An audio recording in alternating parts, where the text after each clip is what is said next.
सबैजनालाई नमस्कार। नेपाल अनलाइन स्कुलको युट्युब च्यानलमा यहाँहरूलाई धेरै धेरै स्वागत छ।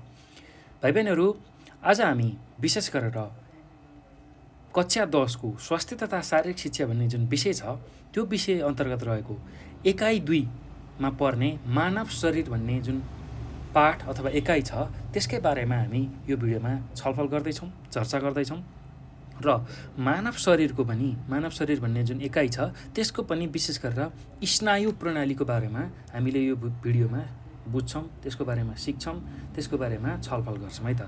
ल भाइ बहिनीहरू, अब तपाईँहरूले योभन्दा अघिको भिडियोहरूमा मानव शरीरभित्रै रहेको विभिन्न प्रणालीहरूको बारेमा अध्ययन गरिसक्नु भएको छ। तपाईँहरूले कक्षा 9मा अस्थिपञ्जर प्रणाली, त्यस्तै गरी मांसपेशी प्रणाली, पाचन प्रणाली र श्वास प्रश्वास प्रणाली पढिसक्नु भएको छ, बुझिसक्नु भएको छ। र त्यसै गरी कक्षा 10मा हाम्रै कक्षा 10मा योभन्दा अगाडि 3वटा प्रणाली तपाईँहरूले बुझिसक्नु भएको छ। पहिलो मूत्र प्रणालीको बारेमा जानिसक्नु भएको छ, त्यसै गरी ग्रन्थि प्रणाली र रक्त सञ्चार प्रणाली हो। यो 3वटा प्रणालीको बारेमा योभन्दा अघिकै भिडियोहरूमा तपाईँहरूले सिकिसक्नु भएको छ, बुझिसक्नु भएको छ। र यदि त्यो भिडियोलाई हेर्नु भएको छैन भने भाइ बहिनीहरू, तपाईँहरूले नेपाल अनलाइन स्कुलको युट्युब च्यानलमा गएर स्वास्थ्य तथा शारीरिक शिक्षा कक्षा 10 टाइप गरेर योभन्दा अघिका भिडियोहरू तपाईँहरूले सजिलै त्यहाँबाट हेर्न सक्नुहुन्छ, बुझ्न सक्नुहुन्छ र त्यसको बारेमा जानकारी लिन सक्नुहुन्छ है त। ल भाइ बहिनीहरू, अब चाहिँ हामी हाम्रो आज पढ्नुपर्ने जुन स्नायु प्रणाली छ त्यसको बारेमा यो भिडियोमा चर्चा गर्छौँ। त्योभन्दा अगाडि भाइ बहिनीहरू, थोरै म मानव शरीरको बारेमा तपाईँहरूलाई थोरै हामीले के कुराहरू सिक्यौँ त, के कुराहरू जान्यौँ र मानव शरीर बन्नलाई के चाहिने रहेछ त्यसको बारेमा थोरै तपाईँहरूलाई भन्छु है त। ल अब मानव शरीर कसरी बन्छ त्यो बारेमा म थोरै तपाईँहरूलाई जानकारी दिन्छु, त्यसपछि हामी स्नायु प्रणालीको बारेमा चर्चा गर्छौँ है। ल मानव शरीरमा सबैभन्दा सानो अंश भनेको एकाइ भनेको कोष हुन्छ हो।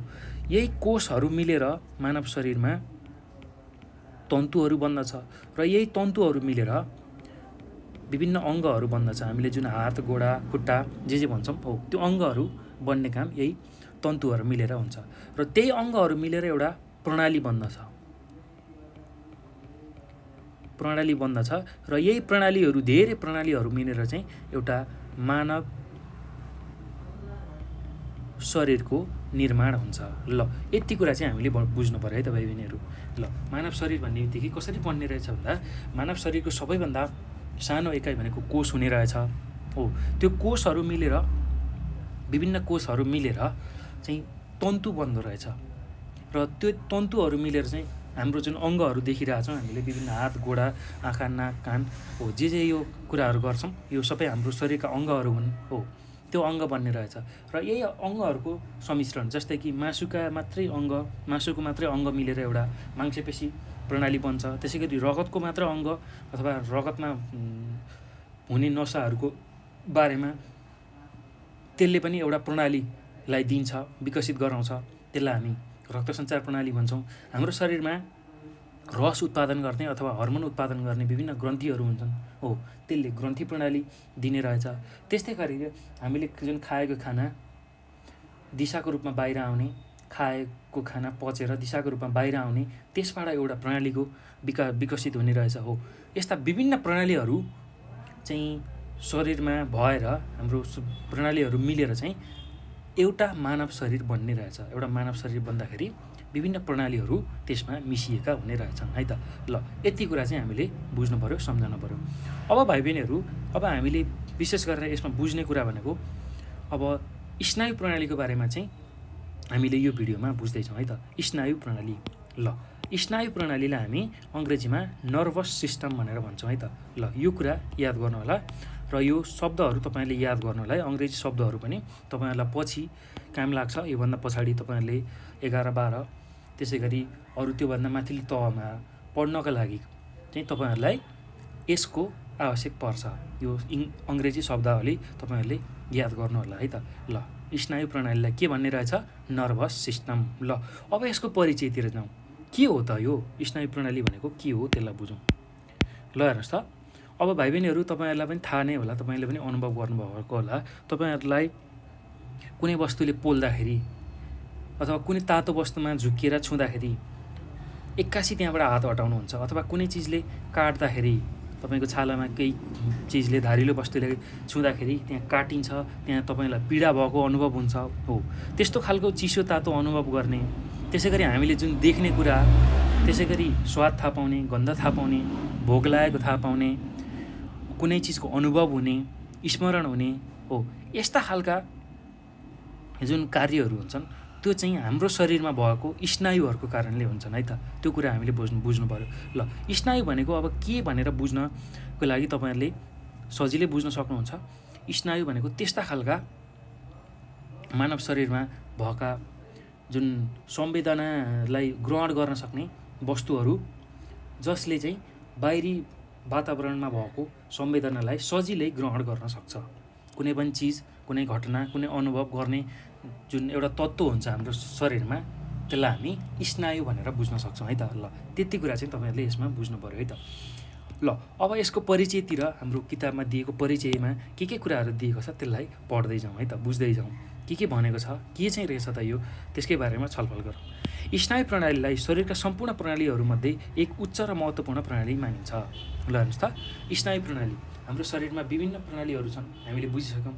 धेरै प्रणालीहरू मिलेर हाम्रो मानव शरीर बनेको हुन्छ। हो, त्यो मध्येमा सबैभन्दा उच्च र महत्त्वपूर्ण प्रणालीको रूपमा चाहिँ स्नायु प्रणालीलाई लिने रहेछ। ल, अब किन चाहिँ लिने रहेछ त्यसकै बारेमा हामी छलफल गरौँ। यसले शारीरिक तथा मानसिक क्रियालाई पूर्ण रूपमा नियन्त्रण गर्छ। ल हेर्नुहोस् त, यसले शारीरिक तथा मानसिक क्रियालाई पूर्ण रूपमा नियन्त्रण गर्ने रहेछ। यस प्रणालीले शरीरका विभिन्न भागहरूमा सञ्चारको व्यवस्था गर्छ। ल हेर्नुहोस् त, हाम्रो जुन शरीरले गर्ने र मनले अथवा दिमागले गर्ने जुन कार्यहरू छ, हो त्यो सम्पूर्ण कुराहरू चाहिँ नियन्त्रण गर्ने भएको हुनाले यो स्नायु प्रणालीलाई हाम्रो जुन सम्पूर्ण शरीरको प्रणालीहरूमध्ये एउटा उच्च र महत्त्वपूर्ण प्रणाली मान्ने रहेछौँ। त्यस्तै गरी यो प्रणालीले शरीरका विभिन्न भागहरूमा सञ्चारको व्यवस्था गर्छ। ल हेर्नुहोस् त, हाम्रो छालामा भएको जुन तातो चिसोको अनुभव, त्यस्तै गरेर अन्य शरीरका अन्य भागहरूमा भएको जुन अनुभवहरू छ, हो त्यसलाई ग्रहण गर्ने, सञ्चार, त्यसको त्यो सूचनालाई एक ठाउँबाट अर्को ठाउँमा मस्तिष्कसम्म पुर्याउने सम्पूर्ण कामहरू यही स्नायु प्रणालीमै हुने रहेछन्। यही स्नायुहरूद्वारा यो काम हुने रहेछ। त्यो कुरा हामीले बुझ्नुपर्छ है त। ल, शरीरमा रहेका अन्य प्रणालीलाई यस प्रणालीले नियन्त्रण गर्छ। ल हेर्नुहोस् त, शरीरमा रहेको हाम्रो अन्य प्रणालीहरू जुन छन् त्यो प्रणालीलाई चाहिँ मुख्य सञ्चालन गर्ने चाहिँ यही स्नायु प्रणाली नै रहेछ। त्यो कुरा हामीले बुझ्नु पऱ्यो है त। ल, अब त्यस्तै गरी स्नायु प्रणालीले शरीरका विभिन्न अङ्गहरूको सञ्चालन गर्ने, देख्ने, त्यसै गरी सुन्ने, तातो चिसो अनुभव गर्ने, स्वाद थाहा पाउने, भोक प्यासको अनुभव गर्ने, स्मरण गर्ने, मुटुको ढुकढुकी थाहा पाउने, पाचन रस तथा हर्मोनको उत्पादन गर्ने कार्य गर्छ। ल हेर्नुहोस् त, स्नायु प्रणालीले के गर्न सक्ने रहेछ भन्दाखेरि हाम्रो शरीरका अन्य जुन प्रणालीहरू छ त्यसलाई सञ्चालन गर्ने, त्यसलाई नियन्त्रण गर्ने काम गर्छ। त्यसैले अब यसले चिसो तातो अनुभव गर्ने, देख्ने, सुन्ने, स्वाद थाहा पाउने, भोक प्यासको अनुभव गराउने, स्मरण गराउने, मुटुको ढुकढुकी बढाउने, पाचन रस तथा हर्मोन उत्पादन गर्ने, हो यस्तो खालको कार्य यसले गर्ने रहेछ। यो कुरा हामीले बुझ्नु पऱ्यो है त। अब हेर्नुहोस् त, अर्को कुरा यसमा के बुझ्नु पऱ्यो भने स्नायु प्रणाली विशेष प्रकारको उत्तेजक तन्तुद्वारा बनेको हुन्छ, जसलाई हामी स्नायु तन्तु भनेर भन्छौँ। ल हेर्नुहोस् त, स्नायु प्रणालीमा भाग लिने, स्नायु प्रणालीलाई सहयोग पुर्याउने एउटा उत्तेजित तन्तु हुन्छ, हो त्यसलाई हामी स्नायु तन्तु भनेर भन्छौँ है। ल, मुख्य काम यो स्नायु प्रणालीको सबै काम भार चाहिँ केले ओगट्ने रहेछ भने स्नायु तन्तुले। यही स्नायु तन्तुकै कारणले गर्दाखेरि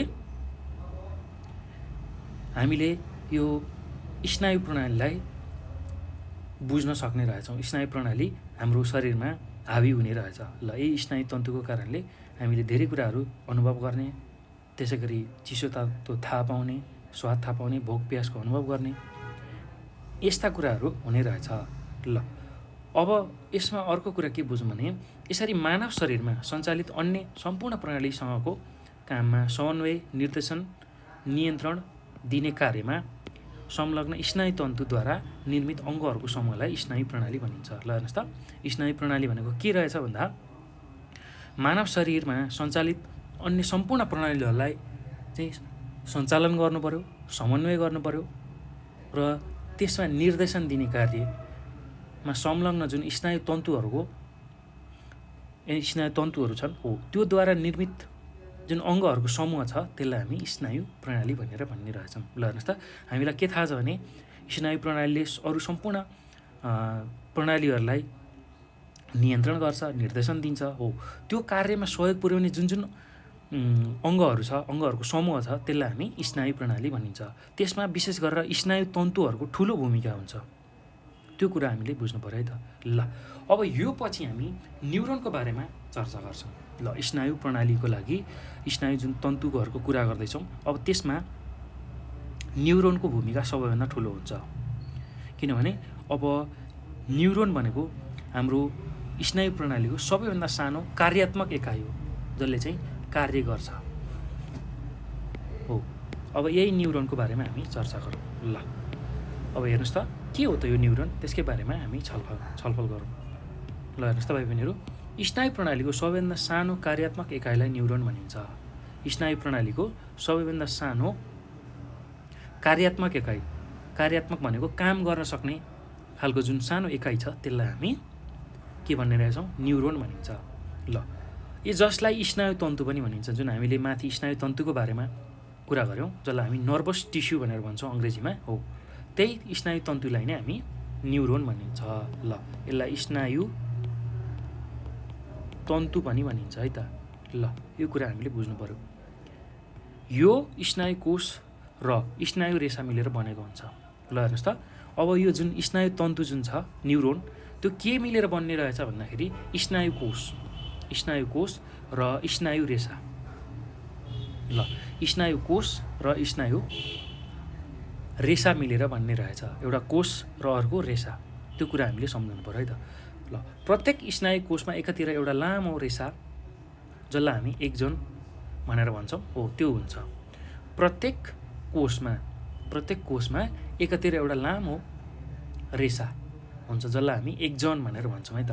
ल हेर्नुहोस् त यहाँ हेर्नुहोस् त अब यहाँ यो न्युरोनको चित्र दिएको छ। ल हेर्नुहोस् अब यहाँनिर कहाँनिर देखाइएको छ एक्जन भनेको, ल हेर्नुहोस् त यो जुन लामो रेसा छ यो लामो रेसा हो यसलाई हामी के भन्ने रहेछौँ, एक्जन भनेर भन्ने रहेछौँ।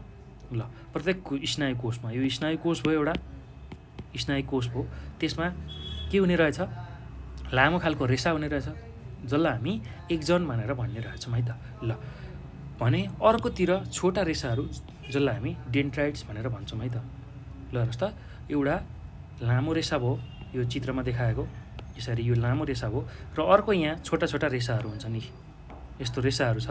यो जुन कोष छ यसमा न्युक्लियस छ, यो एउटा कोष हो, यो कोषभित्र यहाँ न्युक्लियस छ हेर्नुहोस् तपाईँले देख्न सक्नुहुन्छ, यो न्युक्लियस हो, यो एउटा कोष हो र यसमा यो जुन साना साना रेसाहरू छन् हो यसलाई हामी के भन्ने रहेछौँ, डेन्ड्राइट्स भनेर भन्ने रहेछौँ, छोटा रेसा।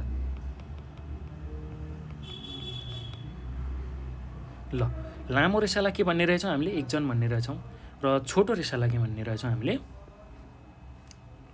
डेन्ड्राइट्स भनेर भन्ने रहेछौँ है त। ल छोटो रेसालाई हामी डेन्ड्राइट्स पनि भनेर भन्ने रहेछौँ। ल अब यो जुन लामो रेसा छ जसलाई हामी एक्जन भनेर भन्छौँ यसलाई चाहिँ लामो रेसा भनेर हामी भन्न सक्छौँ है त। ल यति कुरा हामीले बुझ्नु पऱ्यो। अब हेर्नुहोस् त अर्को कुरा यसमा के सम्झिनुपर्छ, के बुझ्नुपर्छ भने साथै एक्जनलाई माइलिन सिथले घेरिएको हुन्छ। ल हेर्नुहोस् त जुन एक्जन यो जुन छ यहाँ चित्रमा हामीले देखाएका छौँ, यो जुन लामो रेसा छ त्यसलाई बाहिरबाट केले घेरेको हुन्छ त्यसकै बारेमा चर्चा गरौँ है त। ल हेर्नुहोस् त यो जुन एक्जन छ जुन लामो रेसा छ हो त्यसलाई यो बाहिरबाट हेर्नुहोस् त यहाँनिर यो चित्रमा यसरी बाहिरबाट यसरी माइलिन सिथले घेरिएको हुन्छ। ल यो नाम चाहिँ तपाईँहरूले याद गर्नुपर्छ है, एकदम सजिलो छ, केही गाह्रो छैन, नाम याद गर्न पनि सजिलो छ। यसको लागि 2-3 पटक तपाईँहरूले यसलाई दोहोऱ्याउनु पऱ्यो, भन्नु पऱ्यो अथवा कपीमा लेख्नु पऱ्यो, त्यो गर्नुभयो भने सजिलै यसको नाम याद हुन्छ, त्यो कुरा बुझ्नु पऱ्यो है त। ल अब यस्ता न्युरोनहरू मिलेर नर्भ वा स्नायु बन्दछ। ल हेर्नुहोस् त यही न्युरोनहरू जुन हामीले कुरा गरिरहेछौँ एक्जन डेन्ड्राइट्स हो यो मिलेर नै नर्भ अर्थात् स्नायु बन्दछ। ल अब कार्यका आधारमा न्युरोनलाई मुख्य 3 भागमा वर्गीकरण गर्न सकिन्छ जुन निम्न अनुसार छन्। ल हेर्नुहोस् त अब काम गर्ने आधारमा कार्यशैलीको आधारमा काम गर्ने जुन उनीहरूको क्षमता छ त्यसको आधारमा न्युरोनलाई हामीले 3वटा भागमा वर्गीकरण गर्न सकिन्छ। ल त्यो के हुन् त त्यसकै बारेमा हामी चर्चा गरौँ। ल हेर्नुहोस् त, पहिलो छ के छ सेन्सरी नर्भ। ल सेन्सरी नर्भ जसलाई हामी एफेरेन्ट नर्भ पनि भनेर भन्छौँ है त, एफेरेन्ट नर्भ पनि भन्छौँ। त्यसै गरी अर्को छ मोटर नर्भ जसलाई हामी चालक नर्भ भनेर भन्छौँ। ल त्यसलाई हामी इफरेन्ट नर्भ पनि भन्छौँ है त, इफरेन्ट नर्भ पनि भन्छौँ। र अर्को छ मिश्रित नर्भ, मिश्रित नर्भ। ल जसलाई हामी अङ्ग्रेजीमा मिक्स्ड नर्भ पनि भनेर भन्छौँ। ल यो कुरा हामीले सम्झनु पर्यो है त। कार्यका आधारमा जुन यो न्युरोन छ अथवा नर्भ छ, स्नायु छ हो, त्यसलाई हामीले कतिवटा भागमा विभाजन गर्न सक्ने रहेछौँ भन्दाखेरि 3वटा भागमा, प्रमुख भागमा विभाजन गर्न सक्ने रहेछौँ। एउटा छ सेन्सरी नर्भ, दोस्रो छ चालक नर्भ, तेस्रो छ मिश्रित नर्भ। र एफरेन्ट नर्भ भन्यो अथवा सेन्सरी नर्भ भन्यो भने हामीले एउटै कुरा बुझ्नुपर्छ है त। त्यसै गरी इफरेन्ट भन्यो र चालक नर्भ भन्यो भने त्यो एउटै कुरा हो भनेर हामीले बुझ्नुपर्छ। ल यो शब्दहरू पनि तपाईँहरूले याद गर्नु होला है त। एकदम सजिलो छ यसलाई याद गर्न। 2-3 पटक यसलाई दोहोऱ्याएर सुन्यो, दोहोऱ्याएर हेऱ्यो भने बुझिन्छ र कपीमा लेख्दै पढ्यो भने अझ सजिलो तरिकाले यसलाई सम्झिन सकिन्छ है त। ल अब यसकै बारेमा चर्चा गरौँ है त। ल पहिलो छ हाम्रो के छ एफरेन्ट नर्भ वा सेन्सरी नर्भ। ल यसको बारेमा हामी बुझौँ के हो त यो भनेर। ल यस न्युरोनले शरीरका विभिन्न भागहरूबाट खबर तथा प्रेरणालाई मस्तिष्क वा सुषुम्नासम्म पुर्याउने कार्य गर्छ।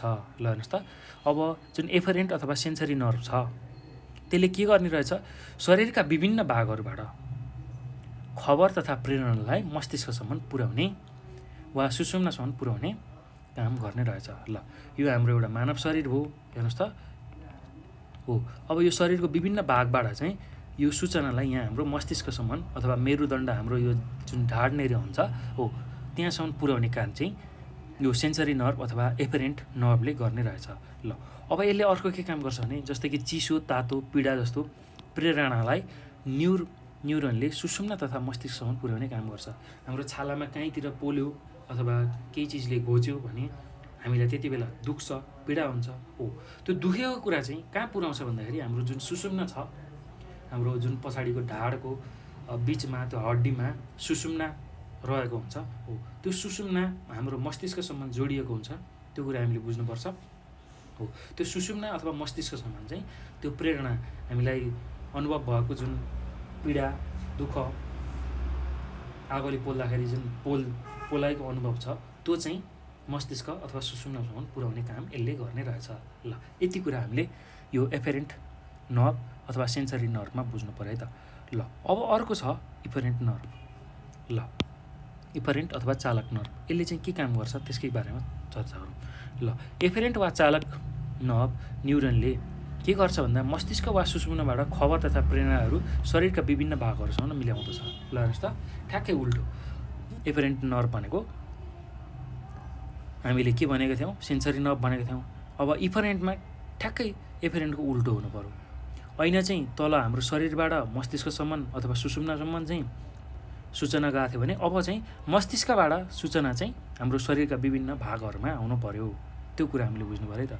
हाम्रो मस्तिष्क अथवा सुषुम्नाबाट त्यहाँको खबरहरू चाहिँ हाम्रो शरीरका विभिन्न भागहरूमा आउनु पर्यो। जस्तै कि हामीलाई कुनै तातो वस्तुमा हाम्रो हात परेको छ भने तत्कालै त्यो तातोबाट हाम्रो हात निकाल्नको लागि चाहिँ कुन चाहिँ नर्भले हामीले सघाउने रहेछ भन्दाखेरि अब मस्तिष्क अथवा जुन सुषुम्ना छ त्यसले चाहिँ खबर दिन्छ त्यो तातोबाट हात हटाइहाल भन्ने हो। त्यो खबर पाउने बित्तिकै हामीले तातोबाट हात हटाउँछौँ। र यसमा कुन नर्भले काम गर्ने रहेछ भन्दाखेरि चालक नर्भ अथवा इफरेन्ट नर्भले काम गर्ने रहेछ। त्यो कुरा हामीले बुझ्नु पर्यो है त। अब अर्को छ मिश्रित नर्भ। ल त्यसको बारेमा नि हामी चर्चा गरौँ। मिश्रित नर्भ ल हेर्नुहोस् त, कार्यका आधारमा जुन स्नायुको हामी चर्चा गरिरहेछौँ, स्नायुले कस्तो खालको कार्यहरू गर्छन् त्यही अनुसारमा हामीले यसको वर्गीकरण गरिरहेछौँ। त्यसमा तेस्रो नम्बरमा मिश्रित नर्भ छ। ल अब यो मिश्रित भन्ने बित्तिकै तपाईँहरूले बुझिसक्नुभयो जुन इफरेन्ट र एफेरेन्ट दुईवटा छ हो, त्यो दुइटैको मिश्रण, त्यो दुइटैलाई मिलाउने दुइटैको गुण देखाउने हो त्यस्तो खालको नर्भलाई हामी मिश्रित नर्भ भन्छौँ है त। ल यस न्युरोनमा एफरेन्ट वा इफरेन्ट दुवै न्युरोनको गुण हुने गर्छ। ल हेर्नुहोस् त, अब यो न्युरोनमा इफरेन्ट र एफरेन्ट दुवै न्युरोनको गुण हुने गर्छ। त्यस्तै यस्ता मिश्रित वा संयोजन अथवा संयोजक न्युरोन पनि भनिन्छ। ल हेर्नुहोस् त, अब दुइटै गुण एफरेन्ट र इफरेन्ट मोटर नर्भको पनि अर्थात् चालक नर्भको पनि र सेन्सरी नर्भको यो दुवैको गुण चाहिँ यो मिश्रित नर्भमा हुने भएको हुनाले यसलाई हामी मिश्रित अथवा संयोजन न्युरोन पनि भनेर भन्छौँ है त। ल अब यसले के काम गर्छ भन्दाखेरि अब यो न्युरोनले स्नायु प्रेरणाहरू मस्तिष्कसम्म लैजाने र मस्तिष्कबाट ल्याउने दुवै काम गर्छन्। ल हेर्नुहोस् त, मस्तिष्कसम्म पुर्याउनु पर्यो अथवा मस्तिष्कबाट चाहिँ हाम्रो शरीरको विभिन्न भागमा ल्याउनु पर्यो। जस्तै कि यो मेरो शरीर छ यसरी, अब यो मेरो शरीरमा यहाँ शरीरमा भएको कुनै सूचना मस्तिष्कसम्म पुर्याउने र मस्तिष्कमा भएको सूचना मेरो शरीरभित्र शरीरमा ल्याउने, शरीरको कुनै अङ्गमा ल्याउने जुन काम गर्छ त्यस्तो खालको नर्भलाई हामी के भनिरहेछौँ, मिश्रित नर्भ भनेर भनिरहेछौँ। ल यो कुरा हामीले बुझ्नु पऱ्यो है त। एकदम सजिलो छ भाइ बहिनीहरू, केही गाह्रो छैन। ल अब यो पछि भाइ बहिनीहरू स्नायु प्रणालीका भागहरू। ल स्नायु प्रणालीमा केले भाग लिन्छन् त, स्नायु प्रणालीमा के कुराहरू मिलेर चाहिँ स्नायु प्रणाली बन्छ अथवा केले चाहिँ सहयोग गर्छ त स्नायु प्रणालीमा गर्नको लागि, हामीलाई त्यसकै बारेमा हामी छलफल गरौँ। ल सजिलो छ भाइ बहिनीहरू, केही गाह्रो छैन, रमाइलो पनि छ। ल हेर्नुहोस् त, तपाईँहरूलाई यो शब्द चाहिँ याद गर्न अलिक गाह्रो होला र यसलाई पनि 2-3 पटक तपाईँहरूले दोहोऱ्याउँदै जानुभयो भने एकदम सजिलो तरिकाले यसलाई बुझ्न सक्नुहुन्छ है त। ल अब स्नायु प्रणालीका भागहरूको बारेमा हामी चर्चा गरौँ। ल यसमा के बुझ्नु पर्यो भने विभिन्न भागहरू मिलेर स्नायु प्रणाली बनेको हुन्छ। विभिन्न भागहरू मिलेर स्नायु प्रणाली बनेको हुन्छ। अब त्यो भागहरू के हुन् त्यही अनुसार हामी चर्चा गरौँ। ल पहिलो भाग के रहेछ भन्दाखेरि भाइ बहिनीहरू केन्द्रीय स्नायु प्रणाली जसलाई हामी अङ्ग्रेजीमा सेन्ट्रल नर्भस सिस्टम भनेर भन्छौँ है त। ल त्यसै गरी खमा परिदृष्ट स्नायु प्रणाली जसलाई हामी पेरिफेरियल नर्भस सिस्टम भनेर भन्छौँ। त्यसै गरी अर्को छ गमा स्वचालित स्नायु प्रणाली जसलाई हामी अटोनोमिक नर्भस सिस्टम भनेर भन्छौँ है त। ल अटोनोमिक नर्भस सिस्टम हेर्नुहोस् त के रहेछ, एउटा केन्द्रीय स्नायु प्रणाली, दोस्रोमा परिदृष्ट स्नायु प्रणाली, तेस्रोमा स्वचालित स्नायु प्रणाली। ल यति कुरा हामीले बुझ्नु पर्यो। स्नायु प्रणालीमा भाग लिने के रहेछन् भाग लिने भागहरू भन्दाखेरि अब स्नायु प्रणाली बन्नको लागि के चाहिने रहेछ, एउटा केन्द्रीय स्नायु प्रणाली जसलाई हामी अङ्ग्रेजीमा के भन्छौँ, सेन्ट्रल नर्भस सिस्टम भनेर भन्छौँ है। यो कुरा यो अङ्ग्रेजी शब्दावली जुन छ त्यसलाई याद गर्नुलाई एकदम सजिलो छ भाइ बहिनीहरू, केही गाह्रो छैन। ल अब खमा छ परिदृष्ट स्नायु प्रणाली जसलाई हामी पेरिफेरियल नर्भस सिस्टम भनेर भन्छौँ है त। ल त्यस्तै अर्को छ स्वचालित स्नायु प्रणाली जसलाई हामी अटोनोमिक नर्भस सिस्टम भनेर भन्छौँ। ल हेर्नुहोस् त, पहिलो छ केन्द्रीय स्नायु प्रणाली, दोस्रो छ परिदृष्ट स्नायु प्रणाली, तेस्रो छ स्वचालित स्नायु प्रणाली। ल अब यति कुराको बारेमा अब हामी छलफल गर्दै जान्छौँ है त। ल यसकै बारेमा विस्तृत रूपमा बुझ्दै जान्छौँ। ल त्यसमध्येमा पहिलो छ केन्द्रीय स्नायु प्रणाली जसलाई हामी सेन्ट्रल नर्भस सिस्टम भनेर भन्छौँ है त। ल यो तपाईँहरूले याद गर्नु पऱ्यो, यो शब्द अङ्ग्रेजी शब्द पनि। ल अब एकदम सजिलो छ, केही गाह्रो छैन भाइ बहिनीहरू, हामी यसलाई बिस्तारै छलफल गर्दै जान्छौँ, पढ्दै जान्छौँ, बुझ्दै जान्छौँ है त। ल स्नायु प्रणालीको सबैभन्दा प्रमुख भाग केन्द्रीय स्नायु प्रणाली हो। जुन केन्द्रीय स्नायु प्रणालीको बारेमा हामी चर्चा गर्दैछौँ त्यो चाहिँ हाम्रो स्नायु प्रणालीको सबैभन्दा प्रमुख भाग हो। त्यो कुरा हामीले बुझ्नु पऱ्यो है त। ल यस अन्तर्गत मस्तिष्क जसलाई हामी ब्रेन भन्छौँ र सुषुम्ना जसलाई हामी अङ्ग्रेजीमा स्पाइनल कर्ड भनेर भन्छौँ हो, यो दुईवटा पर्छन्। ल हेर्नुहोस् त के पर्ने रहेछ, पहिलो छ मस्तिष्क अथवा ब्रेन, दोस्रो छ सुषुम्ना अथवा स्पाइनल कर्ड। ल यति कुरा चाहिँ हामीले सम्झनु पर्यो। केन्द्रीय स्नायु प्रणालीभित्र के पर्ने रहेछन्, मस्तिष्क र सुषुम्ना, ब्रेन एन्ड स्पाइनल कर्ड। ल यति चाहिँ हामीले सम्झनु पर्यो है त भाइ बहिनीहरू, एकदम सजिलो छ, केही गाह्रो छैन। ल अब यो पछि हामी मस्तिष्कको बारेमा चर्चा गर्छौँ। ल मस्तिष्क जसलाई हामी अङ्ग्रेजीमा ब्रेन भनेर भन्छौँ।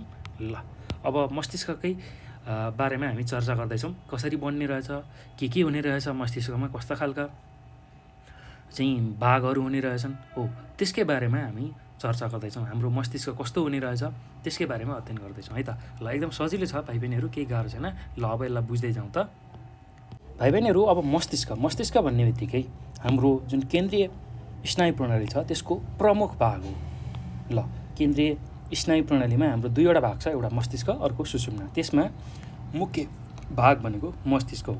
ल अब तपाईँलाई थाहा नै छ भाइ बहिनीहरू, मस्तिष्क कहाँ हुन्छ। हाम्रो जुन टाउको छ, टाउकोको खप्परभित्र चाहिँ यो मस्तिष्क रहेको हुन्छ। ल त्यो कुरा हामीले बुझ्नु पऱ्यो है त। मस्तिष्क जसलाई हामी खप्पर भन्छौँ र अङ्ग्रेजीमा स्कल भनिन्छ यसलाई, खप्परलाई हो, त्यो भित्रको मस्तिष्क कोष्ठ भन्ने हुन्छ जहाँनिर मस्तिष्क बस्छ हो, त्यसलाई हामी क्रेनियल क्याभिटी भनेर भन्छौँ अङ्ग्रेजीमा हो। त्यो भित्र सुरक्षित रहेको हुन्छ मस्तिष्क चाहिँ। हाम्रो स्कल अर्थात् खप्परभित्रको मस्तिष्क कोष्ठ जसलाई हामी क्रेनियल क्याभिटी भन्छौँ हो, त्यो भित्र सुरक्षित रहेको हुन्छ। ल यो ज्यादै नरम र कोमल अङ्ग हो। ल हेर्नुहोस् त, मस्तिष्क तपाईँहरूले यदि बाख्राहरूको अथवा राँगाहरूको गिदी हेर्नुभएको छ, देख्नुभएको छ, छुनुभएको छ भने तपाईँहरूले के पाउनुहुन्छ भने त्यो एकदमै नरम र कोमलो पाउनुहुनेछ है त। ल कहीँ खसी काटेको ठाउँमा त्यहाँ तपाईँहरूले मस्तिष्कलाई हेर्नुभयो, छुनुभयो भने एकदम नरम र कोमलो खालको पाउनुहुन्छ है त। ल मासु पसलमा गएर त्यसलाई त्यो अनुभव गर्न सक्नुहुन्छ। अब यसको तौल 1.5 केजी रहेको हुन्छ। ल हेर्नुहोस् त, हाम्रो मस्तिष्कको तौल कति हुने रहेछ, लगभग 1.5 केजी हुने रहेछ। त्यो कुरा हामीले बुझ्नु पऱ्यो है त। ल अब मस्तिष्कले के काम गर्छ तपाईँहरूलाई थाहा नै छ। यसले प्रेरणा लिने र शरीरका विभिन्न भागमा सन्देश पठाउने काम गर्छ। ल यो कुरा हामीले बुझ्नु पऱ्यो। अब मस्तिष्कलाई हामी 5वटा भागमा विभाजन गर्न सक्छौँ। मस्तिष्कलाई हामी 5वटा भागमा विभाजन गर्न सक्छौँ। ल पहिलो छ ठुलो मस्तिष्क जसलाई हामी सेरेब्रम भनेर भन्छौँ। त्यसै गरी अर्को छ सानो मस्तिष्क जसलाई हामी सेरेबेलम भनेर भन्छौँ है त। त्यसै गरी अर्को छ मध्य मस्तिष्क जसलाई हामी मिड ब्रेन भनेर भन्छौँ। र अर्को छ मस्तिष्क सेतु जसलाई हामी पन्च ब्यारोली भनेर भन्छौँ। ल त्यसै गरी अर्को छ सुषुम्ना शीर्ष जसलाई हामी मेडुल्ला अबलङ्गट्टा भनेर भन्छौँ। ल यो कुरा हामीले सम्झनु पऱ्यो है त। मस्तिष्कमा रहने 5वटा भागहरू छन् र त्यो 5वटा भागमा पहिलो छ ठुलो मस्तिष्क, त्यसै गरी दोस्रो छ सानो मस्तिष्क, तेस्रो छ मध्य मस्तिष्क, त्यसै गरी चौथो छ मस्तिष्क सेतु र 5औँ सुषुम्ना शीर्ष। ल अब त्यसकै बारेमा हामी चर्चा गरौँ है त। हेर्नुहोस् त, अब यहाँ चित्रमा पनि हामीले मस्तिष्क देख्न सक्छौँ। मस्तिष्कको चित्र हो यो, हाम्रो मानव मस्तिष्कको चित्र हो। अब यसमा हेर्नुहोस् त, हाम्रो पहिलो भनेको ठुलो मस्तिष्क, यो सेरेबेरम भनेर दिएको छ। यो चाहिँ हाम्रो ठुलो मस्तिष्क।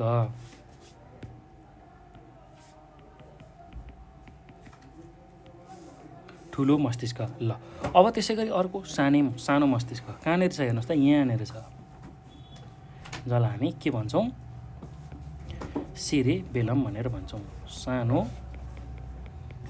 मस्तिष्क।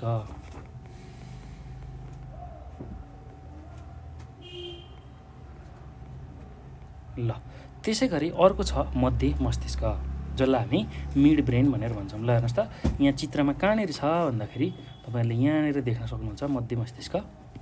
ल यहाँनिर देखाइएको छ मध्य मस्तिष्क, यहाँनिर देखाइएको छ। ल यो चाहिँ मिड ब्रेन अर्थात् मध्य मस्तिष्क। ल भाइ बहिनीहरू, तपाईँहरूले चाहिँ यो मस्तिष्कको यो जुन चित्र छ त्यसलाई याद गर्नुपर्छ है। तब मात्र यसको नाम याद गर्न सकिन्छ, कहाँनिर यो रहेको हुन्छ। यो जुन चित्र दिएको छ यो चाहिँ तपाईँहरूलाई याद हुनुपर्छ, तब मात्र थाहा पाउनुहुन्छ कहाँनिर के रहेछ भन्ने कुरा। अब हेर्नुहोस् त, मस्तिष्क सेतु। ल मस्तिष्क सेतु कहाँनिर छ, यहाँनिर देखाइएको छ। यहाँ पन्च ब्यारोली भनेर देखाइएको छ हो, यहाँनिर चाहिँ मस्तिष्क सेतु रहेछ। ल यो ठाउँमा मस्तिष्क सेतु रहेछ जसलाई हामी पन्च ब्यारोली भनेर भन्छौँ, मस्तिष्क सेतु। ल यो कुरा बुझ्नु पऱ्यो है। अब अर्को छ मेडुल्ला अबलङ्गट्टा जसलाई हामी सुषुम्ना शीर्ष भन्छौँ। यो चाहिँ यहाँनिर छ, हेर्नुहोस् त, यहाँ अन्तिममा मेडुल्ला भनेर दिएको छ। यो चाहिँ सुषुम्ना शीर्ष भयो, शीर्ष। ल यो कुरा हामीले बुझ्नु पर्यो है त। ल अब यसकै बारेमा हामी छलफल गरौँ। अब ठुलो मस्तिष्कको बारेमा चर्चा गरौँ है त। ठुलो मस्तिष्क जसलाई हामी के भन्छौँ, सेरेब्रम भनेर भन्छौँ है त, अङ्ग्रेजीमा सेरेब्रम भनेर भन्छौँ। ल अब यसकै बारेमा हामी बुझौँ। ल अब यसको बारेमा हामी के कुराहरू बुझ्न सक्छौँ हेर्नुहोस् है त। ठुलो मस्तिष्क भन्ने बित्तिकै यो मस्तिष्क सबैभन्दा ठुलो तथा प्रमुख भाग हो। हेर्नुहोस् त, यो मस्तिष्कको सबैभन्दा ठुलो तथा प्रमुख भाग हो। हामीले यहाँ चित्रमा पनि देखिसक्यौँ। ल हेर्नुहोस् न, यो कति ठुलो छ, यहाँदेखि यहाँसम्म फैलिएको छ, यहाँदेखि यहाँसम्म फैलिएको छ। यसरी यत्रो ठुलो भाग यसले ओगटेको रहेछ। ल यो कुरा तपाईँहरूले बुझ्नु पऱ्यो है त। यत्रो भाग यसले ओगटेको रहेछ। यो चाहिँ मस्तिष्कको सबैभन्दा ठुलो र प्रमुख भाग हो भनेर हामी बुझ्न सक्छौँ। ल यो मस्तिष्क बाकसको अघिल्लो र बिचको खाल्टोमा रहेको हुन्छ। जुन हाम्रो मस्तिष्क राख्ने बाकस छ, जसलाई हामी क्रेनियल केभिटी भनेर भन्छौँ। हामीले यहाँ भर्खरै माथि चर्चा गरेका छौँ। हो, यो जुन क्रेनियल केभिटी छ, हो त्यो क्रेनियल केभिटीको अघिल्लो र बिचको खाल्टोमा रहेको हुन्छ। त्यो कुरा हामीले बुझ्नु पर्यो है त। अब हेर्नुहोस् त, हाम्रो मस्तिष्कको करिब जुन वजन छ 1.5 केजी हो, त्यसको चाहिँ 80% भाग चाहिँ यो ठुलो मस्तिष्कले ओगटेको हुन्छ। हामीले हाम्रो मस्तिष्कको तौल कति भनेका थियौँ, करिब 1.5 किलोग्राम, 1.5 किलोग्राम भनेका थियौँ। हो, त्यो जुन वजन छ त्यसको चाहिँ 80% भाग चाहिँ यही ठुलो मस्तिष्कले ओगटेको हुन्छ। त्यति कुरा हामीले बुझ्नु पर्यो है त। ठुलो मस्तिष्कको माथिल्लो भागको बिचमा चिरा परेको हुन्छ। ल हेर्नुहोस् त, यहाँ तपाईँले देख्न सक्नुहुन्छ, यस्तो खालको चिरा परेको जस्तो, यहाँ यसरी चिरा परेको जस्तो देख्न सक्नुहुन्छ है त। ल ठुलो मस्तिष्कको माथिल्लो भागको बिचमा चिरा परेको हुन्छ। अब यसले ठुलो मस्तिष्कको दायाँ हेमिस्फियर र बायाँ हेमिस्फियर छुट्याउँछ। ल हेर्नुहोस् त, हाम्रो दिमाग जुन छ, मस्तिष्क जुन छ, त्यसमा दुईवटा भागहरू हुन्छन्। एउटा दायाँ हेमिस्फियर र अर्को बायाँ हेमिस्फियर। त्यो दुईवटा ठुलो मस्तिष्कको दायाँ हेमिस्फियर र बायाँ हेमिस्फियर, त्यहाँ दुईवटा भागहरू हुन्छ। हो, त्यो कुरा हामीले बुझ्नु पर्यो है त। ल अब ठुलो मस्तिष्कमा दायाँ र बायाँ दुईवटा हेमिस्फियर रहेको हुन्छ, दुईवटा खण्ड रहेको हुन्छ भनेर बुझ्दा अझ सजिलो हुन्छ तपाईँहरूलाई। दुईवटा खण्ड छ, दायाँ खण्ड र बायाँ खण्ड। ल हेमिस्फियर भनेर नाम याद गर्न सक्नुहुन्न भने दायाँ खण्ड बायाँ खण्ड भनेर याद गर्न सक्नुहुन्छ है त। ल अब हेर्नुहोस् है, यहाँनिर सबैभन्दा रोचक कुरा र बुझ्नै पर्ने र एकदम ज्ञानवर्धक कुरा चाहिँ यहाँनिर छ। हेर्नुहोस् त, दायाँतिरको जुन हेमिस्फियर छ, दायाँतिरको जुन खण्ड छ, त्यसले चाहिँ शरीरको बायाँ भागलाई नियन्त्रण गर्छ। ल हेर्नुहोस् त, ठ्याक्कै उल्टो, दाहिनेतिरको जुन खण्ड छ मस्तिष्कको अर्थात् हेमिस्फियर छ, त्यसले चाहिँ के गर्ने रहेछ भन्दा हाम्रो शरीरको बायाँ भागलाई सञ्चालन गर्ने रहेछ, नियन्त्रण गर्ने रहेछ। ल हेर्नुहोस् त, हाम्रो दाहिने मस्तिष्क जुन छ, दाहिनेतिरको खण्ड जुन छ, दाहिने हेमिस्फियर जुन छ, त्यसले चाहिँ हाम्रो बायाँपट्टिको अर्थात् देब्रेपट्टिको सम्पूर्ण शरीरको भागहरू, सम्पूर्ण शरीरका अङ्गहरूलाई के गर्ने रहेछ, नियन्त्रण गर्ने रहेछ। ल अब त्यस्तै गरी हेर्नुहोस् त, त्यस्तै गरी बायाँ जुन हेमिस्फियर छ त्यसले चाहिँ दायाँ भागलाई नियन्त्रण गर्छ। ठ्याक्कै उल्टो, दायाँ हेमिस्फियरले बायाँ भागलाई नियन्त्रण गर्ने शरीरको, र बायाँ हेमिस्फियरले दायाँ भागको नियन्त्रण गर्ने रहेछ। त्यो कुरा हामीले बुझ्नु पर्यो है त। ल अब हेर्नुहोस् त, अब यसलाई उदाहरणबाट पनि बुझ्न सक्छौँ हामी। यहाँ के उदाहरण दिएको छ भन्दाखेरि, जस्तै दायाँपट्टिको ठुलो मस्तिष्कमा चोट वा रोग लागेमा त्यसको असर शरीरको बायाँ भागमा पर्छ। ल हेर्नुहोस् त, हाम्रो दायाँपट्टिको जुन ठुलो मस्तिष्कमा चोट लाग्यो भने अथवा त्यसमा रोग लाग्यो भने त्यसको असर चाहिँ हाम्रो शरीरको बायाँ भागमा पर्ने रहेछ। त्यो कुरा हामीले बुझ्नु पर्यो है त। यसरी नै ठुलो मस्तिष्कको बायाँपट्टिको चोट लागेमा शरीरको दायाँ भागमा असर पार्दछ। ल हेर्नुहोस् त, ठुलो मस्तिष्कको अब बायाँपट्टि चोट लाग्यो भने शरीरको दायाँ भागमा त्यसले असर पार्दछ। त्यति कुरा हामीले बुझ्नु पर्यो है त। एकदम सजिलो छ भाइ बहिनीहरू, केही गाह्रो छैन। ल अब यसमा अर्को कुरा के बुझ्नु पर्यो भने हामीले हेर्नुहोस् त, ठुलो मस्तिष्कका दुईवटा हेमिस्फियरलाई एक आपसमा स्नायु रेसाहरूले जोडेको हुन्छ। ल जुन दायाँ भाग र बायाँ भाग जुन छ, हामीले यहाँ दायाँ खण्ड भनेर बुझौँ है त। तपाईँहरूलाई हेमिस्फियर भन्न अप्ठ्यारो लाग्छ भने खण्ड भन्न सक्नुहुन्छ, र बायाँ खण्ड। ल दायाँ खण्ड र बायाँ खण्ड हो, यो दुईटालाई चाहिँ बिचमा केले चाहिँ जोडेको हुन्छ भन्दाखेरि त्यहाँ स्नायु रेसाहरूले जोडेको हुन्छ। यहाँ बिचमा चाहिँ के हुन्छ? स्नायु रेसाहरू हुन्छ। स्नायु रेसाहरू। ल स्नायु रेसाहरूले चाहिँ दायाँ खण्ड र बायाँ खण्डलाई जोडेको हुन्छ। त्यो कुरा हामीले बुझ्नु पऱ्यो है त। त्यस्तै अर्को यसमा के बुझ्नु पऱ्यो भने ठुलो मस्तिष्कको बाहिरी भागमा खैरो पदार्थ र भित्रपट्टिको भागमा सेतो पदार्थ रहेको हुन्छ। ल यहाँनिर झन् रोचक कुरा छ। ल हेर्नुहोस् त, जुन ठुलो मस्तिष्क हामीले कुरा गरिरहेको छौँ सेरेब्रमको, त्यसको बाहिरी भाग चाहिँ कस्तो हुने रहेछ? खैरो खालको हुने रहेछ। र भित्रपट्टिको भाग कस्तो हुने रहेछ? सेतो पदार्थले बनेको हुने रहेछ, सेतो खालको हुने रहेछ। त्यो कुरा हामीले बुझ्नु पऱ्यो है त। ल त्यस्तै गरी खैरो पदार्थ स्नायु कोषले बनेको हुन्छ भने सेतो पदार्थ स्नायु रेसाले बनेको हुन्छ। ल हेर्नुहोस् त, जुन यो खैरो भाग हामीले कुरा गऱ्यौँ, खैरो पदार्थ चाहिँ केले बन्ने रहेछ भन्दाखेरि स्नायु कोषले बन्ने रहेछ। ल यसलाई सम्झिनुहोस् है, स्नायु कोषले चाहिँ यो भाग बन्ने रहेछ, स्नायु कोषले खैरो पदार्थ। र सेतो पदार्थ चाहिँ केले बन्ने रहेछ? स्नायु रेसाले बन्ने रहेछ, स्नायु रेसाले बन्ने रहेछ। ल यो पनि हामीले सम्झाउनुपर्छ है। एकदम सजिलो छ भाइ बहिनीहरू, केही गाह्रो छैन। ल यति कुरा हामीले बुझ्नु पऱ्यो। के कुरा सम्झिनु पऱ्यो यसमा? ठुलो मस्तिष्कको दुईवटा हेमिस्फियर हुन्छ, दुईवटा खण्ड हुन्छ। त्यसलाई केले जोड्ने रहेछ? स्नायु रेसाहरूले जोड्ने रहेछ। त्यस्तै गरी ठुलो मस्तिष्कको जुन बाहिरी भाग छ त्यो चाहिँ खैरो पदार्थले बनेको हुने रहेछ भने जुन भित्री भाग छ, भित्रपट्टिको भाग चाहिँ त्यो चाहिँ सेतो पदार्थले बनेको हुने रहेछ, सेतो हुने रहेछ। र खैरो पदार्थ चाहिँ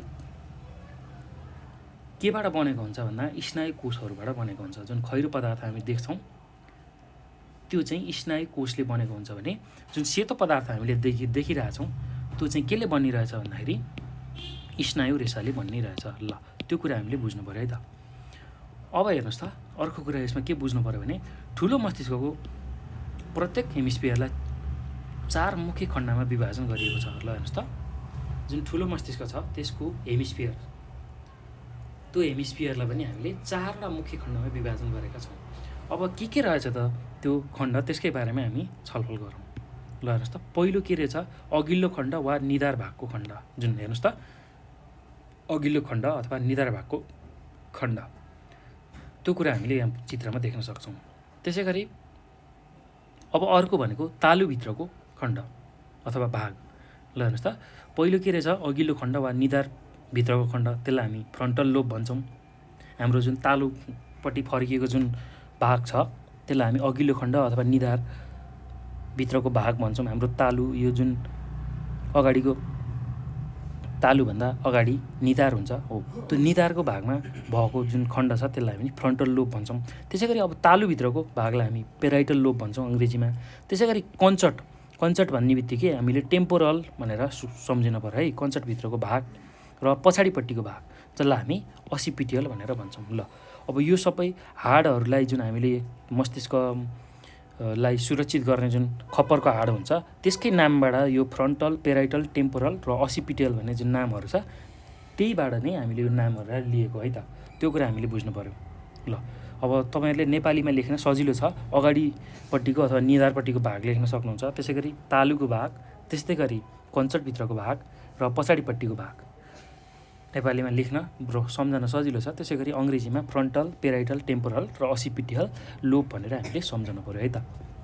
ल अब यति कुरा हामीले यसमा बुझिसकेपछि अब ठुलो मस्तिष्कको के हो त कार्य, त्यसको बारेमा हामी छलफल गरौँ। ठुलो मस्तिष्कको कार्य जसलाई हामी फङ्सन अफ सेरेब्रम भनेर भन्छौँ है त। ल अब यसको कार्य के गर्ने रहेछ, ठुलो मस्तिष्कले हाम्रो शरीरमा के काम गर्ने रहेछ त्यसको बारेमा हामी बुझौँ। पहिलोमा हेर्नुहोस् त, यसले उच्च मानसिक क्रिया जस्तै चेतना, स्मरण, विचार, विवेचना तथा बुद्धि आदिलाई नियन्त्रित गर्छ। ल हेर्नुहोस् त, हाम्रो मानवमा हुने जुन मानसिक क्रियाहरू छन्, उच्च मानसिक क्रिया, किनभने मानवलाई सबैभन्दा बुद्धिमानी प्राणीको रूपमा लिइन्छ अन्य जीवजन्तुहरूको तुलनामा। त्यो किन गरियो त भन्दाखेरि यही मस्तिष्कको संरचनाको आधारमा। मस्तिष्क कसरी बनेको छ, मस्तिष्कले गर्ने काम, मस्तिष्कले सोच्ने कुराहरू हो, यसलाई आधार मानेर चाहिँ के गरिएको छ भन्दाखेरि यो उच्च मानसिक क्रिया जुन चेतना, स्मरण, विचार, विवेचना, बुद्धि छ हो, यसलाई नियन्त्रण गर्ने भएको हुनाले हामीले मान्छेलाई विवेकशील प्राणीको रूपमा हामी लिन सक्छौँ। किनभने उसले विचार गर्न सक्छ, बुद्धि, तर्क लगाउन सक्छ। उमा विवेक भएको हुनाले उसलाई विवेकशील प्राणी भनिएको है त। ल अब अर्को ठुलो मस्तिष्कले के काम गर्ने रहेछ भन्दाखेरि यसले संवेदना जस्तै दुखाइ, कुनै पनि शरीरमा भएको दुखाइ, त्यसै गरी तापक्रम, सुन्ने, स्वाद, गन्ध तथा देखाइ आदिको ज्ञान दिन्छ। ल हेर्नुहोस् त, संवेदना कस्ता खालका संवेदनाहरू हामी अनुभव गर्न सक्छौँ भने दुखाइको, त्यसै गरी तापक्रम चिसो वा तातोको, त्यसै गरी सुन्ने, कुनै पनि कुराहरू सुन्ने, जस्तै कि मैले बोलेको कुराहरू तपाईँले सुनिरहनु भएको छ हो, त्यो काम चाहिँ केले गर्ने रहेछ? ठुलो मस्तिष्कले गर्ने रहेछ। त्यसै गरी कुनै गन्ध थाहा पाउने, स्वाद थाहा पाउने, कुनै कुरा देख्ने हो, यस्ता खालका जुन संवेदना छ यसको बारेमा हामीलाई ज्ञान दिन्छ। ल त्यसै गरी अर्को यसको मुख्य काम भनेको यसले मांसपेशी प्रणालीको सम्पूर्ण इच्छाधीन मांसपेशीहरूलाई नियन्त्रण गर्छ। ल हेर्नुहोस् त, जुन इच्छाधीन मांसपेशीहरू छन् हाम्रो शरीरमा हो, त्यो मांसपेशीहरूलाई चाहिँ नियन्त्रण गर्छ। ल इच्छाधीन भनेको आफ्नो इच्छा अनुसार चलाउन मिल्ने जुन मांसपेशीहरू छ त्यसलाई चाहिँ नियन्त्रण गर्ने काम चाहिँ केले गर्ने रहेछ? मांसपेशी प्रणालीको जुन मांसपेशीहरू छ त्यसलाई नियन्त्रण गर्ने काम चाहिँ केले गर्ने रहेछ? ठुलो मस्तिष्कले गर्ने रहेछ। ल यति कुरा चाहिँ हामीले ठुलो मस्तिष्कमा बुझ्नु पर्यो है त। अब यो पछि सानो मस्तिष्क।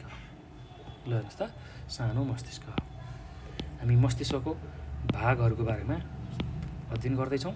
ल मस्तिष्कलाई अब सानो मस्तिष्कमा हामीले बुझ्ने कुरा के छ भने भाइ बहिनीहरू, ठुलो मस्तिष्क त हामीले बुझिसक्यौँ, जसलाई हामी सेरेब्रम भन्थ्यौँ। अब सानो मस्तिष्कलाई अङ्ग्रेजीमा सेरेबेलम भनेर भन्छौँ है त।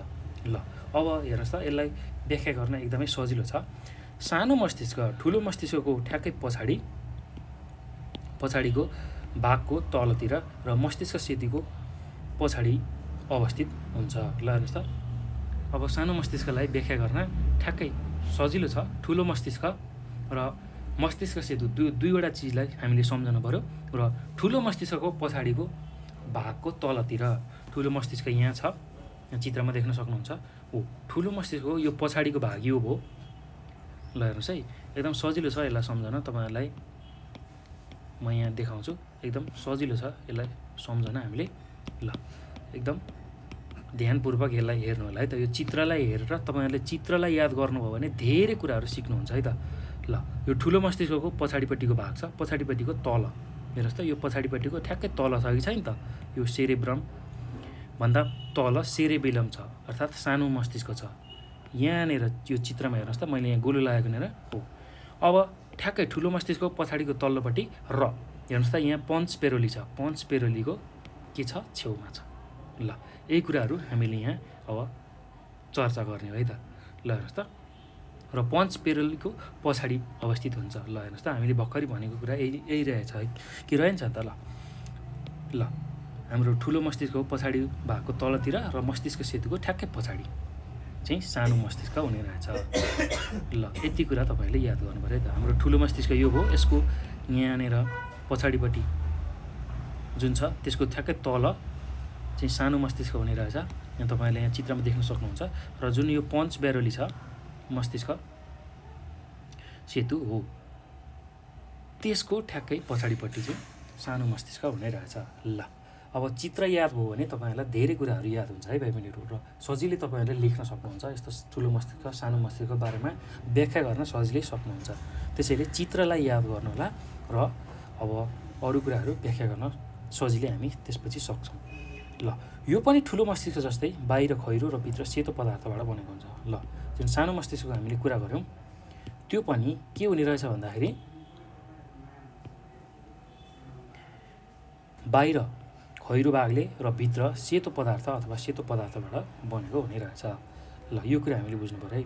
अब यसमा बुझ्नै पर्ने कुरा भनेको सानो मस्तिष्कलाई पनि सानो चिराले दुई कोष्ठकमा विभाजन गरेको हुन्छ। ल हेर्नुहोस् त, जुन सानो मस्तिष्क छ त्यसलाई पनि दुईवटा कोठामा विभाजन गर्ने रहेछ। एउटा चिरा बनाउने जुन माध्यम हुन्छ त्यसले मस्तिष्कलाई दुईवटा कोठामा विभाजन गरिएको हुन्छ। ल अब यसको कार्य के हो त, यसको काम चाहिँ के हो त, त्यसको बारेमा हामी छलफल गरौँ है त। ल हेर्नुहोस् त, यसको काम के रहेछ भने यसले पनि इच्छाधीन मांसपेशीको चाल र गतिलाई नियन्त्रण गर्ने, शरीरको सन्तुलन कायम गर्ने र यसले जोर्नी तथा मांसपेशीको कार्यमा सामञ्जस्यता ल्याउने कार्य गर्छ। ल हेर्नुहोस् त, इच्छाधीन जुन मांसपेशी हुन्छ, हाम्रो इच्छाअनुसार चलाउन सक्ने मांसपेशी, त्यसमा चाल उत्पन्न गराउने, त्यसमा गति उत्पन्न गराउने, त्यस्तै गरी त्यो उत्पन्न भएको गतिलाई नियन्त्रण गर्ने र शरीरको सन्तुलन कायम गर्ने, त्यस्तै गरी जुन जोर्नी तथा मांसपेशीको जुन कार्य छ हो, त्यो कार्य सम्पादन गर्नको लागि, त्यो कार्यलाई पूर्ण गराउनको लागि सामञ्जस्यता कायम गर्छ, ब्यालेन्स मिलाउँछ। मांसपेशी र जोर्नीको जुन काम गराउने शैली छ त्यसलाई ब्यालेन्स गर्ने काम चाहिँ केले गर्छ? सानो मस्तिष्कले गर्छ। ल यो कुरा हामीले बुझ्नु पर्यो है त। अब अर्को छ मध्य मस्तिष्क। ल सानो मस्तिष्कको बारेमा नि हामीले चर्चा गऱ्यौँ। अब अर्को छ मध्य मस्तिष्क, जसलाई हामी मिड ब्रेन भनेर भन्छौँ। ल अब हेर्नुहोस् त, यसलाई पनि व्याख्या गर्न एकदम सजिलो छ। चित्र याद भयो, हामीले यसलाई सजिलै व्याख्या गर्न सक्छौँ। चित्र याद हुनु पर्यो है त। ल हेर्नुहोस् त, यसलाई पढौँ त के भनेको छ, यसले के कुरा गरेको छ। मध्य मस्तिष्क ठुलो मस्तिष्कको मुनि र मस्तिष्क सेतीको माथि रहेको हुन्छ। ल हेर्नुहोस् त, मध्य मस्तिष्क कहाँनिर हुने रहेछ? ठुलो मस्तिष्कको ठ्याक्कै मुनि र मस्तिष्क सेतुको ठ्याक्कै माथि रहेको हुन्छ। ल यसलाई चित्रबाट हेरौँ है त। ठुलो मस्तिष्क हाम्रो यो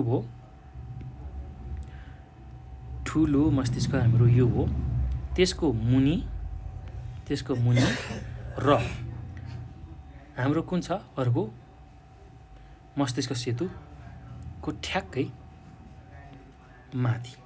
ल पोन्स ब्यारोली भन्दा ठ्याक्कै माथि। ल हेर्नुहोस् त, चित्रमा यो हाम्रो ठुलो मस्तिष्क भयो र यो जुन पोन्स ब्यारोली छ त्योभन्दा माथिल्लोपट्टि यहाँ जुन मैले यहाँ तपाईँहरूलाई चिन्ह देखाउँछु हो, यहाँनिर चाहिँ के छ भन्दाखेरि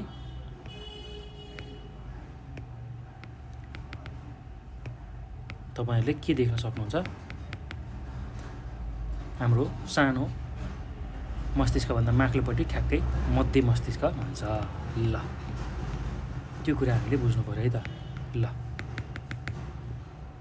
हाम्रो जुन ठुलो मस्तिष्क छ त्योभन्दा ठ्याक्कै त्यसको मुनि र हाम्रो जुन पोन्स ब्यारोलिज अर्थात् मस्तिष्क सेतुभन्दा ठ्याक्कै माथिल्लोपट्टिको यो भागमा चाहिँ के हुने रहेछ? मध्य मस्तिष्क हुने रहेछ। ल यति कुरा हामीले यहाँ चित्रबाटै देख्न सक्छौँ है त। ल अब यसले के काम गर्छ त? मध्य मस्तिष्कको काम के हो त? त्यसको पनि बारेमा हामी चर्चा गरौँ। ल यसले के गर्छ भने प्रेरणाहरू आवत जावत गराउँछ।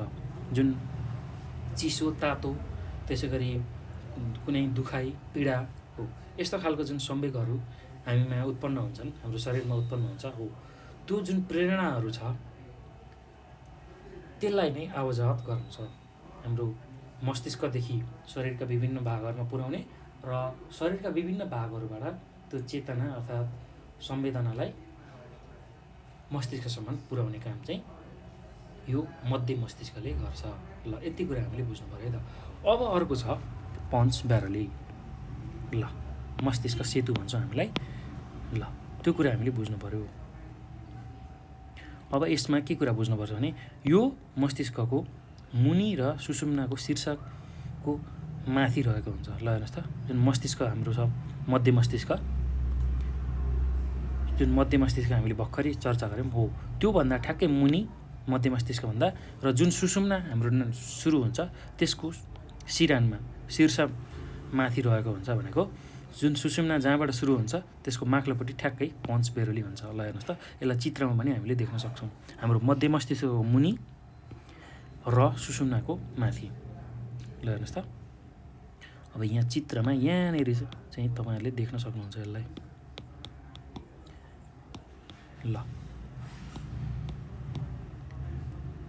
ल यो हाम्रो सुषुम्ना भयो। यो सुषुम्नाको ठ्याक्कै माथि र जुन यो हामीले यहाँ मध्य मस्तिष्क देखाएका छौँ योभन्दा तल ठ्याक्कै चाहिँ यहाँ पोन्स ब्यारोली हुन्छ। पोन्स ब्यारोलीलाई हामी मस्तिष्क सेतु भनेर भन्छौँ है त। ल कहाँनिर हुने रहेछ तपाईँहरूले याद थाहा पाइसक्नुभयो। अब हाम्रो जुन सुषुम्ना छ, सुषुम्नाको ठ्याक्कै शीर्ष स्थान माथिल्लोपट्टि, सुषुम्नाको माथिल्लोपट्टि यहाँनिर र हाम्रो जुन मध्य मस्तिष्क छ मिड ब्रेन यहाँनिर छ, त्यसको ठ्याक्कै तल्लोपट्टि चाहिँ के हुने रहेछ? मस्तिष्क सेतु हुने रहेछ। ल यो कुरा चित्रबाट तपाईँहरूले सजिलै देख्न सक्नुहुन्छ है त। ल त्यही भएर चित्र चाहिँ भाइ बहिनीहरू तपाईँहरूले यसमा याद गर्नुपर्छ है। ल एकदम सजिलो छ, केही गाह्रो छैन। ल यति कुरा बुझ्नु पऱ्यो। यो पनि खैरो पदार्थ र सेतो पदार्थले बनेको हुन्छ। ल हेर्नुहोस् त, यो पनि खैरो पदार्थ र सेतो पदार्थले बनेको हुन्छ। यो पनि थोरै खैरो र धेरै सेतो पदार्थबाट बनेको हुन्छ। ल हेर्नुहोस् त, जसरी हाम्रो ठुलो मस्तिष्क बनेको थियो खैरो पदार्थ र सेतो पदार्थ, त्यस्तै यो मस्तिष्क सेतु पनि खैरो पदार्थ र सेतो पदार्थबाट नै बन्छ। जसमा हामीले सम्झिनुपर्ने बुझ्नुपर्ने कुरा भनेको के छ भने यसमा चाहिँ के हुन्छ, थोरै खैरो पदार्थ र धेरै सेतो पदार्थ हुन्छ। थोरै खैरो पदार्थ र धेरै सेतो पदार्थ रहेको हुन्छ। त्यो कुरा हामीले बुझ्नु पऱ्यो है त। ल थोरै खैरो पदार्थ र धेरै सेतो पदार्थबाट यो बनेको हुन्छ। ल हेर्नुहोस् त, अब यसमा अर्को कुरा के बुझ्नु पऱ्यो भने यसमा दुई किसिमको सेतो पदार्थ रहेको हुन्छ। यसमा जुन सेतो पदार्थको कुरा गरिरहेछौँ त्यसमा पनि दुई किसिमको सेतो पदार्थ हुने रहेछ। त्यो कुरा हामीले बुझ्नु पऱ्यो है। अब यसले के काम गर्छ त, मस्तिष्क सेतुको काम के हो त, यसको कार्य के हो त, त्यसको बारेमा चर्चा गरौँ। यसले सानो मस्तिष्कको दुईवटा जुन अर्धगोलार्ध छ त्यसलाई जोड्ने पुलको काम गर्छ। जुन सानो मस्तिष्क छ हामीले चर्चा गरेको हो, त्यो सानो मस्तिष्कको दुईवटा अर्धगोलार्ध, ठिक छ, दुईवटा अर्धगोलार्धहरूलाई जोड्ने काम गर्छ। जुन हामीले अर्धगोलार्ध भन्यौँ त्यसलाई हामी हेमिस्फियर भनेर भन्दै थियौँ हो, त्यो दुईवटालाई जोड्ने पुलको काम गर्छ। त्यो कुरा हामीले बुझ्नु पऱ्यो है त। ल अर्धगोलार्ध भनेको आधी गोलार्ध दुईवटा आधी गोलार्धलाई जोड्ने काम गर्छ, पुलको काम गर्छ है त। ल यसले ठुलो र सानो मस्तिष्कमा स्नायु प्रेरणाको आवाजात गराउँछ। ल हेर्नुहोस् त, यो के गर्ने रहेछ, ठुलो र मस्तिष्कको जुन स्नायु प्रेरणा छ हो त्यसलाई आवाजात गराउने एउटा बाटोको रूपमा काम गर्ने रहेछ। ठुलो मस्तिष्क र सानो मस्तिष्क हाम्रो हुन्छ हो, त्यो दुईवटाको चाहिँ त्यो दुईवटामा हुने जुन चेतनाको आवाज छ त्यसलाई चाहिँ सहज गर्ने रहेछ। त्यति कुरा हामीले बुझ्नु पऱ्यो है त। ल अब यो पछि भाइ बहिनीहरू हाम्रो सुषुम्ना शीर्षको बारेमा हामीले बुझ्नु पर्छ। सुषुम्ना शीर्ष, ल यसलाई हामी मेडुल्ला अब्लोङ्गोटा भनेर भन्छौँ। मेडुल्ला अब्लोङ्गोटा। ल हेर्नुहोस् त, अब तपाईँहरूले चित्रमा पनि देखिसक्नु भएको छ। हेर्नुहोस् त, कहाँनिर छ सुषुम्ना शीर्ष भन्दाखेरि सबैभन्दा पुछारमा छ। ल हेर्नुहोस् त, हाम्रो मस्तिष्कको सबैभन्दा पुछारको भाग, तल्लो भागलाई नै हामी के भन्ने रहेछौँ, सुषुम्ना शीर्ष अर्थात् मेडुल्ला भनेर भन्ने रहेछौँ। ल त्यो कुरा हामीले बुझ्नु पऱ्यो। ल त्यही कुरालाई हामी यहाँ व्याख्या गर्छौँ है त। मस्तिष्कको सबैभन्दा तल्लो भाग सुषुम्ना शीर्ष हो। मस्तिष्कको सबैभन्दा तल्लो भाग सुषुम्ना शीर्ष हो। ल अब यसलाई अझै मजाले व्याख्या गर्दाखेरि यो मस्तिष्क सेतु र सुषुम्नाको बिचमा रहेको हुन्छ। ल हेर्नुहोस् त, हाम्रो मस्तिष्क सेतु जसलाई हामी पञ्च पेरोली भन्छौँ त्योभन्दा तल र सुषुम्नाभन्दा ठ्याक्कै माथि, सुषुम्ना जहाँबाट सुरु हुन्छ त्योभन्दा माथि चाहिँ सुषुम्ना शीर्ष रहेको हुन्छ। त्यो कुरा हामीले बुझ्नु पऱ्यो नि त। ल अब यहाँ हेर्नुहोस् त, अर्को कुरा यहाँनिर सबैभन्दा बुझ्नुपर्ने र सम्झिनुपर्ने कुरा भनेको यसको बाहिरी भाग सेतो पदार्थ र भित्री भाग खैरो पदार्थले बनेको हुन्छ। ठ्याक्कै उल्टो छ है, अरू मस्तिष्कको तुलनामा यो ठ्याक्कै उल्टो छ। किनभने यसको बाहिरी भागै सेतो पदार्थले बन्ने रहेछ र भित्री भाग चाहिँ खैरो पदार्थले बन्ने रहेछ। र हामीले योभन्दा अगाडि ठुलो मस्तिष्क त्यसै गरी सानो मस्तिष्कको जुन कुरा गऱ्यौँ त्यसमा चाहिँ के हुन्थ्यो भन्दाखेरि बाहिरको भाग खैरो हुन्थ्यो र भित्रको भाग सेतो हुन्थ्यो भने यसमा चाहिँ यो सुषुम्ना शीर्षमा चाहिँ ठ्याक्कै उल्टो छ। बाहिरको भाग सेतो र भित्री भाग खैरो हुन्छ। त्यो कुरा हामीले बुझ्नु पऱ्यो है त। ल यसले के काम गर्छ भन्दाखेरि त्यो कार्यको बारेमा पनि चर्चा गरौँ। अब यसले मस्तिष्क र सुषुम्नालाई जोड्ने काम गर्छ। हाम्रो जुन मस्तिष्क छ यस्तो खालको मस्तिष्क छ, अनि यहाँबाट सुषुम्ना जुन सुरु भएको हुन्छ हो यसलाई जोड्ने काम गर्छ। मस्तिष्क र सुषुम्नालाई जोड्ने काम गर्छ।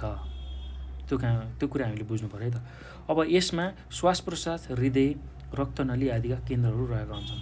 ल यहाँ जहाँनिर जोडिएको छ त्यो जोडिएको ठाउँमा चाहिँ के हुने रहेछ, हाम्रो श्वास प्रश्वास, हृदय र रक्तनली आदिका केन्द्रहरू हुन्छन् जुन हामीले सास फेर्ने। त्यसै गरी हाम्रो जुन हृदय छ मुटुको र रक्तनलीहरू आदिको केन्द्रहरू रहेका हुन्छन्। त्यो कुरा हामीले बुझ्नुपर्छ है त। ल अब यसको कार्यहरू के हुन् त त्यसलाई हामी बुझौँ है। यसको कार्यले के काम गर्छ त्यो कुरा हामीले बुझ्नु पर्यो। अब एकदम सजिलो छ, किनभने अब यसलाई व्याख्या गर्न, किनभने यो श्वास प्रश्वास हृदय र रक्तनली आदिको केन्द्रमा रहेको हुनाले, यसले त्यो केन्द्रहरूलाई समेट्ने हुनाले अब यसै सम्बन्धी कार्यहरू यसले गर्छ। ल पहिलो कार्य के गर्ने रहेछ त्यसलाई बुझौँ है त। हेर्नुहोस् त, श्वास प्रश्वास केन्द्रले रेस्पिरेटरी सेन्टर भन्छौँ जुन, जसलाई हामी अङ्ग्रेजीमा हो, त्यसले के गर्छ भन्दा श्वास प्रश्वास क्रियालाई नियन्त्रण गर्छ। श्वास प्रश्वास क्रियालाई यसले नियन्त्रण गर्छ। त्यसै गरी यसको अर्को काम भनेको हेर्नुहोस् त, भाषा मोटर केन्द्रले रक्तनलीको मोटाइ जुन डायमिटर भन्छौँ हो त्यसलाई नियन्त्रण गर्छ। हामीले मोटाइ यसलाई डायमिटरको रूपमा हेर्छौँ है, त्यो व्यास हो मुख्यतः, तर मोटाइको हिसाबमा राख्दाखेरि हामीले डायमिटरको नाप गरिन्छ। त्यो कुरा हामीले बुझ्नुपर्छ। भाषा मोटर केन्द्रले रक्तनलीको मोटाइलाई नियन्त्रण गर्छ। ल यो कुरा हामीले बुझ्नु पर्यो। अब अर्को यसको काम के छ भन्दाखेरि, अब यसले हृदय केन्द्रलाई नै सञ्चालन गर्ने भएको हुनाले कार्डियक सेन्टर अर्थात् हृदय केन्द्रले मुटुको मांसपेशीहरूलाई गति दिन नियन्त्रण गर्छ, अर्थात् त्यसको गतिलाई नियन्त्रण गर्छ। त्यो कुरा हामीले बुझ्नु पर्यो। ल अब यसमा सबैभन्दा अर्को मुख्य कुरा भनेको यसमा रिफ्लेक्स एक्सनका केन्द्रहरू पनि हुन्छन्। ल अब रिफ्लेक्स एक्सनको पनि हामी अहिले चर्चा गर्नेछौँ। जस्तै कुनै कुराहरू हामीमा एक्कासी भयो, हामीलाई कुनै चिजले पोल्यो भने त्यसबाट हामीले हात हटाउने जुन काम गर्छौँ, त्यो तत्काल गरिने जुन त्यस्ता खालका कार्यहरू छ, तातो चिजबाट हात हटाइहाल्ने त्यस्ता खालका कार्यलाई हामी रिफ्लेक्स एक्सन यो कुरा हामीले बुझ्नु पर्यो है त। रिफ्लेक्स एक्सन भनेर भन्छ भनेर बुझ्नु पर्यो हो। त्यो केन्द्रहरूलाई पनि यसले नियन्त्रण गर्छ। त्यस्तै अर्को यसले के गर्छ भने यसले जुन प्रेरणाहरू आउँछ त्यो प्रेरणाहरूलाई मस्तिष्कमा आवत जावत गराउँछ। शरीरका विभिन्न अङ्गबाट मस्तिष्कमा पुर्याउने र मस्तिष्कबाट जुन आएको प्रेरणा छ त्यो चाहिँ शरीरको विभिन्न अङ्गहरूलाई चलाउन, निर्देशित गर्न र अन्य प्रणाली, शरीरमा भएका प्रणालीहरूलाई चाहिँ निर्देशन दिन, त्यो नियन्त्रण गर्नको लागि यसले ठुलो सहयोग गर्दछ। ल यति कुरा हामीले यसमा बुझ्नु पर्यो। ल अब स्नायु प्रणालीमा भाग लिने अर्को अङ्ग छ सुषुम्ना। ल हामीले मस्तिष्कको बारेमा अध्ययन गरिसक्यौँ। स्नायु प्रणालीमा सहयोग गर्ने जुन अङ्ग छ अथवा भाग छ त्यसमा मस्तिष्क थियो, त्यो मस्तिष्कको बारेमा हामीले चर्चा गरिसकेका छौँ। अब अर्को छ सुषुम्ना। ल अब यही सुषुम्नाको बारेमा हामी चर्चा गरौँ। सुषुम्ना जसलाई हामी स्पाइनल कर्ड भनेर भन्छौँ, सुषुम्ना। ल अब यसकै बारेमा छलफल गरौँ है त। ल सुषुम्ना के हो, कहाँनेरि हुन्छ, कस्तो हुन्छ, त्यसकै बारेमा हामी बुझौँ। ल यो केन्द्रीय स्नायु प्रणालीको सबैभन्दा लामो भाग हो। अहिले चाहिँ सबैभन्दा महत्त्वपूर्ण भाग अङ्ग भनेको थियौँ मस्तिष्कलाई चाहिँ। अब यसलाई चाहिँ केन्द्रीय स्नायु प्रणालीको सबैभन्दा लामो भाग भनेर भन्छौँ है त हामी। ल अब यो लामो ढुङ्ग्रो आकारको तन्तुहरूले बनेको नसा हो। ल हेर्नुहोस् त, यो लामो ढुङ्ग्रो आकारको तन्तुहरूले बनेको नसा हो। सुषुम्ना चाहिँ लामो जुन ढुङ्ग्रो आकारको तन्तुहरू छ त्यसले बनेको नसा हो। यो एक किसिमको नसा हो। त्यो कुरा हामीले बुझ्नु पर्यो है त। ल अब यो सुषुम्ना शीर्षबाट सुरु भई खप्परको तल रहेको प्वाल, जसलाई हामी फोरेमेन म्याङ्गम भनेर भन्छौँ, खप्परको तल रहेको जुन एउटा प्वाल छ त्यसलाई हामी फोरेमेन म्याङ्गम भनेर भन्छौँ हो। त्योबाट निस्केर मेरुदण्डको नलीको जुन न्युरेनल क्यानल छ हो त्यसमा छिरेर प्रथम कम्मरको भर्टेब्रा, जसलाई हामी लुम्बार भर्टेब्रे भनेर भन्छौँ हो, त्यसमा गएर टुङ्गिन्छ। ल हेर्नुहोस् त, यो चाहिँ बुझ्नै पर्ने, सम्झनै पर्ने कुरा छ है त। ल हेर्नुहोस्, अब यो जुन स्पाइनल कर्ड अर्थात् सुषुम्ना चाहिँ कहाँबाट चाहिँ सुरु हुने रहेछ भन्दाखेरि खप्परको तल रहेको एउटा प्वाल हुन्छ हाम्रो, जुन खप्पर टाउको छ हो, त्यो खप्परको एउटा प्वाल हुन्छ जसलाई हामी के भन्छौँ, के नाम दिन्छौँ भन्दाखेरि फोरामेन म्याङ्गम भनेर अङ्ग्रेजीमा नाम दिन्छौँ है त। त्यो प्वाललाई के भन्ने रहेछौँ, फोरामेन म्याङ्गम भनेर भन्न सक्छौँ है त। ल अब त्योबाट निक्लेर चाहिँ के हुने रहेछ, त्योबाट निक्लेर मेरुदण्डको जुन नली हुन्छ, मेरुदण्डको जुन नली त्यसलाई हामी न्युरल क्यानल भनेर भन्छौँ, हो। त्योबाट छिर्दै कहाँ पुगेर अन्त्य हुने रहेछ भन्दाखेरि कम्मरको जुन प्रथम कम्मरको भटेब्रा छ त्यसलाई हामी लुम्बार भर्टिब्रे भनेर भन्छौँ, लुम्बार भर्टिब्रे हो। त्यसमा गएर चाहिँ टुङ्गिने रहेछ। ल यति चाहिँ हामीले सम्झनु पर्यो है। कहाँबाट सुरु हुने रहेछ, खप्परको तल रहेको जुन प्वाल छ त्यसलाई हामी फोरामेन म्याङ्गम भन्छौँ, त्योबाट निस्किएर मेरुदण्डको नली त्यसलाई हामी न्युरल क्यानल हुन्छ, त्योमा छिरेर कम्मरको प्रथम भटेब्रामा गएर टुङ्गिने रहेछ। ल यति कुरा हामीले यसमा सम्झनु पर्यो। अब हेर्नुहोस् त, यसमा अरू पनि कुराहरू हामीले बुझ्नुपर्ने छ, जान्नुपर्ने छ। ल यसको मोटाइ कान्छी औँला जत्रो हुन्छ, जुन हाम्रो कान्छी औँलो छ हो, त्यो कान्छी औँलो जत्रो यसको मोटाइ हुने रहेछ। यसको बाहिरी भाग सेतो र भित्री भाग खैरो पदार्थबाट बनेको हुन्छ। ल हेर्नुहोस् त, यसको बाहिरी भाग सेतो पदार्थ, यसमा सम्झिनु पर्यो है, बाहिरी भाग सेतो पदार्थ र भित्री भाग के हुने रहेछ, खैरो पदार्थबाट बनेको हुने रहेछ। ल त्यसै गरी यसको दायाँ र बायाँ दुवै भागमा 31-31वटा स्नायु, जसलाई हामी सुषुम्ना स्नायु भन्छौँ हो, त्यो निस्किएको हुन्छ। ल हेर्नुहोस् त, अब जुन हामीले अहिले सुषुम्नाको कुरा गर्दैछौँ, स्पाइनल कर्डको कुरा गर्दैछौँ हो, त्यसको दायाँ र बायाँ गरी दुवै भागमा कतिवटा 31-31वटा सुषुम्नाहरू। ल हेर्नुहोस् त, यो याद गर्नु होला है, 31-31वटा चाहिँ सुषुम्नाहरू, 31-31वटा सुषुम्नाहरू अर्थात् सुषुम्ना नर्भ्स भन्छौँ, अर्थात् स्नायुहरू निक्लेको हुन्छ। ल 31-31वटा सुषुम्ना स्नायुहरू निक्लेको हुन्छ, त्यो कुरा हामीले बुझ्नु पर्यो है त। अब यसको काम के हो त, यो सुषुम्नाको कार्य के हो त, त्यसकै बारेमा हामी चर्चा गरौँ।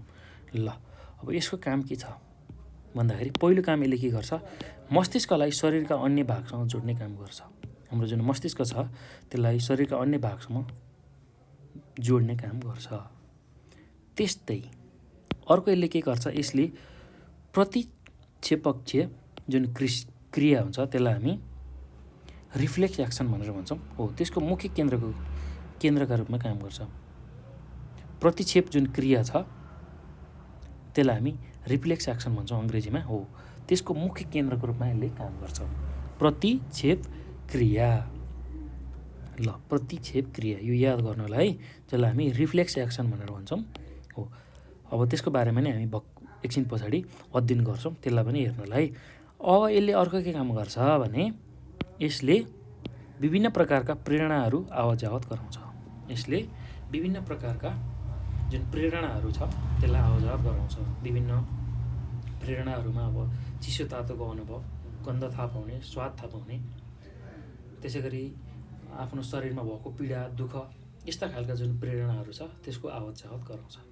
मस्तिष्कदेखि शरीरका विभिन्न भागहरूसम्म र शरीरका विभिन्न भागहरूदेखि फेरि मस्तिष्कसम्म हो, यस्ता जुन प्रेरणाहरूलाई चाहिँ यसले आवत जावत गराउने काम गर्छ। ल यति कुरा हामीले बुझ्नु पर्यो। ल अब यो पछि हामी के बुझ्छौँ भाइ बहिनीहरू भन्ने प्रतिक्षेप क्रिया, जसलाई हामी अङ्ग्रेजीमा रिफ्लेक्स एक्सन भनेर भन्छौँ। ल यसकै बारेमा हामी छलफल गरौँ है त। ल के हो त यो रिफ्लेक्स एक्सन अर्थात् प्रतिक्षेप क्रिया के हो, त्यसकै बारेमा हामी चर्चा गरौँ है त। ल एकदम सजिलो छ भाइ बहिनीहरू, केही गाह्रो छैन। ल रमाइलो पनि छ। ल यो हाम्रो दैनिक जीवनमा घट्ने घटनाहरूको बारेमा हामी अब यहाँ चर्चा गर्दैछौँ। ल हेर्नुहोस् त, हामीलाई प्रत्यक्ष ज्ञान अथवा थाहा नभइकनै कुनै संवेदनाप्रति स्वतः स्फूर्त देखाउने शारीरिक प्रतिक्रियालाई प्रतिक्षेप क्रिया भनिन्छ।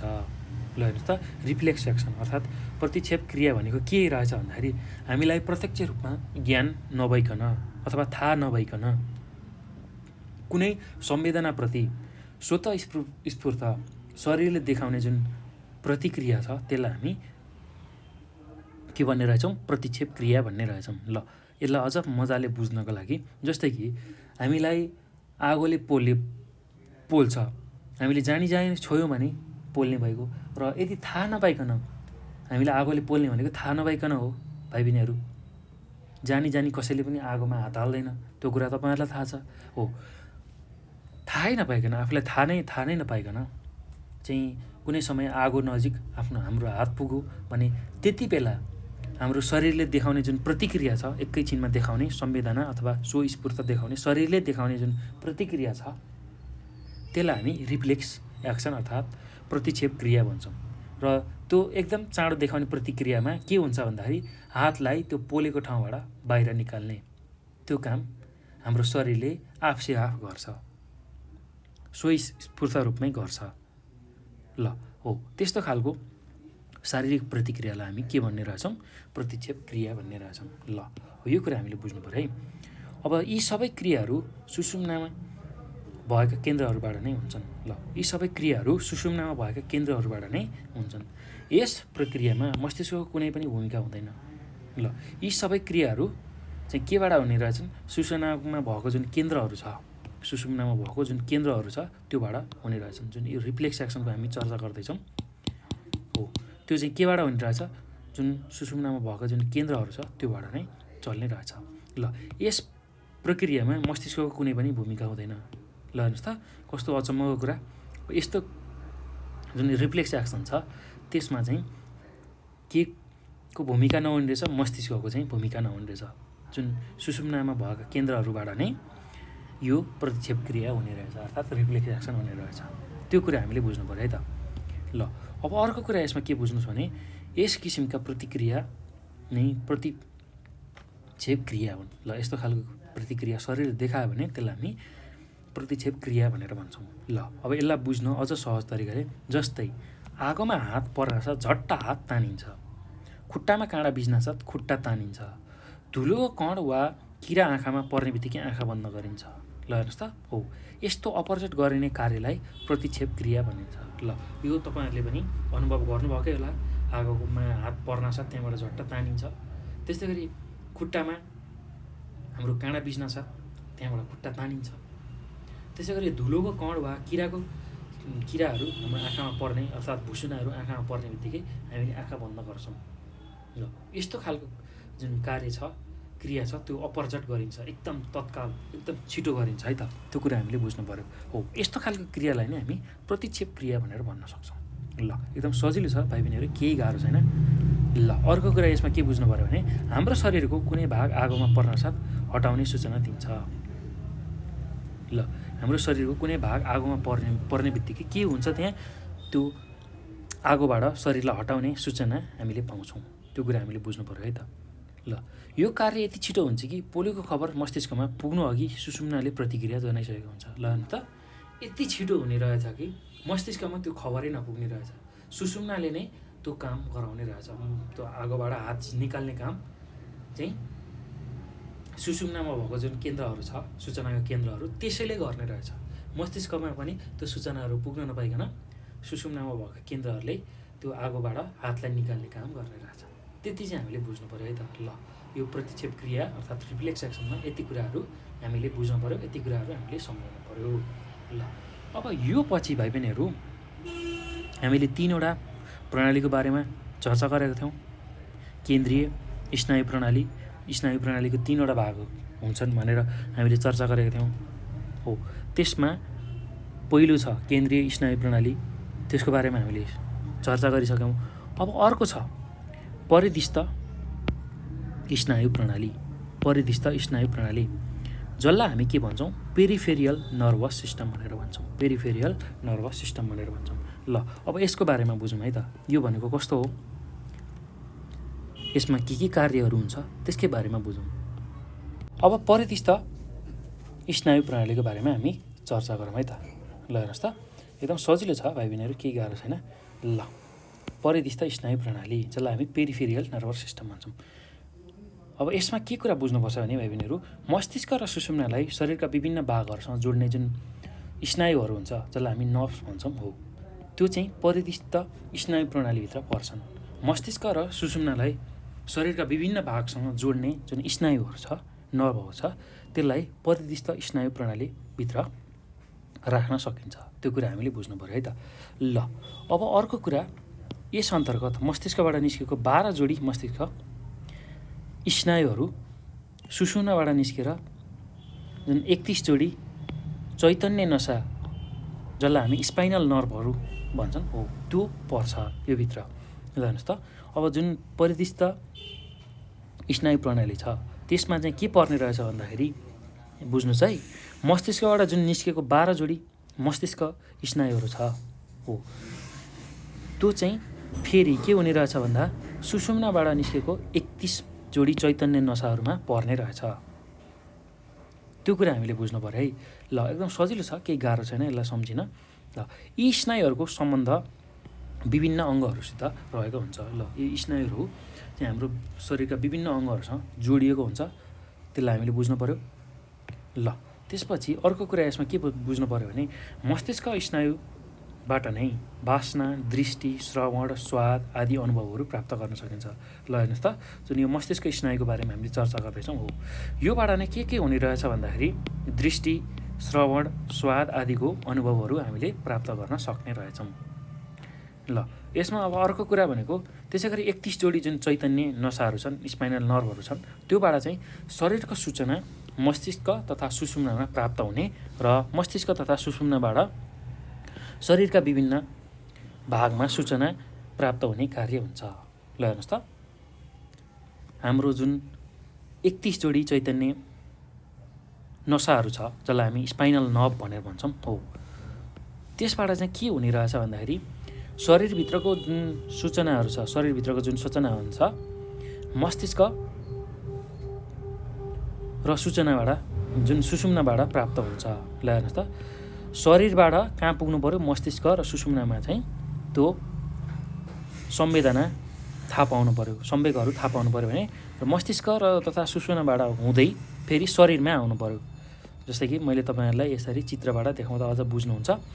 यहाँ बाहिर शरीरमा भएको, शरीरबाट मस्तिष्कमा पुग्ने चेतना र मस्तिष्कबाट फेरि पुनः शरीरमा आउने जुन चेतना छ, त्यो काम चाहिँ जुन 31 जोडी जुन चैतन्य नसाहरू छ, जसलाई हामी स्पाइनल नर्भ भन्छौँ, त्योबाट हुने रहेछ। ल यति कुरा चाहिँ हामीले परिदिष्ट स्नायु प्रणालीमा बुझ्नुपर्छ है त। ल अब त्यसै गरी अर्को स्नायु प्रणाली छ स्वचालित स्नायु प्रणाली। स्वचालित स्नायु प्रणाली, जसलाई हामी अटोनोमिक नर्भस सिस्टम भनेर भन्छौँ है त अङ्ग्रेजीमा। ल अब यसकै बारेमा हामी छलफल गरौँ। हाम्रो शरीरमा केही क्रियाहरू हाम्रो इच्छा बिना स्वचालित रूपमा भएका हुन्छन्। ल हेर्नुहोस् त, हाम्रो शरीरमा केही क्रियाहरू हाम्रो इच्छा बिना, हामीले इच्छा नगरे पनि भइरहेका हुन्छन्, स्वचालित रूपमा आफै सञ्चालन भइरहेका हुन्छन्, जुन हाम्रो नियन्त्रणमा हुँदैन। जस्तै हामी सुतेको समयमा पनि मुटु चलिरहने, फोक्सोले आफ्नो काम नियन्त्रित रूपमा गर्नु तथा आमाशय, मूत्रथैली, आन्द्रा आदि अङ्गमा हुने कामहरू सञ्चालन गराउने जुन स्नायुहरूको समूहलाई स्वचालित स्नायु प्रणाली भनिन्छ। ल हेर्नुहोस् त, हामी सुतेको समयमा मुटु आफै चलिरहेको हुन्छ, मुटु हामीले चलाउने होइन, मुटु आफै चल्छ, त्यो कुरा हामीले बुझ्नु पऱ्यो। त्यसै गरी फोक्सोले आफ्नो काम नियमित रूपमा गरिरहेको हुन्छ, फोक्सोले रगतलाई शुद्ध बनाउने काम, श्वास बाहिर वायुमण्डलबाट आएको श्वासलाई भर्ने काम, त्यसै गरी रगतलाई शुद्ध बनाउने काम आफै गरिरहेको हुन्छ, हाम्रो प्रयासबाट हुँदैन। त्यसै गरी आमाशय, मूत्रथैली, आन्द्रा आदिका अङ्गहरूमा आफसे आफ त्यो कार्यहरू सञ्चालन भइरहेको हुन्छन्। ल हो यस्ता खालका जुन स्नायुहरूको समूह छ त्यसलाई हामी स्वचालित स्नायु प्रणाली भनेर भन्छौँ। अब यसलाई पनि, यो स्वचालित स्नायु प्रणालीले पनि हामी 2वटा भागमा वर्गीकरण गर्न सक्छौँ। ल हेर्नुहोस् त, 2वटा भागमा वर्गीकरण गर्न सक्छौँ। ल अब पहिलो छ सिम्पेथेटिक र अर्को छ पारासिम्पेथेटिक। ल एउटा छ, पहिलो छ सिम्पेथेटिक, दोस्रो छ पारासिम्पेथेटिक। ल यो कुरा हामीले बुझ्नु पऱ्यो है त। स्वचालित स्नायु प्रणाली पनि 2 किसिमको छ, यो कुरा हामीले बुझ्नु पऱ्यो, एउटा सिम्पेथेटिक र अर्को पारासिम्पेथेटिक। ल अब यसकै बारेमा हामी चर्चा गरौँ, के हो सिम्पेथेटिक र के हो पारासिम्पेथेटिक।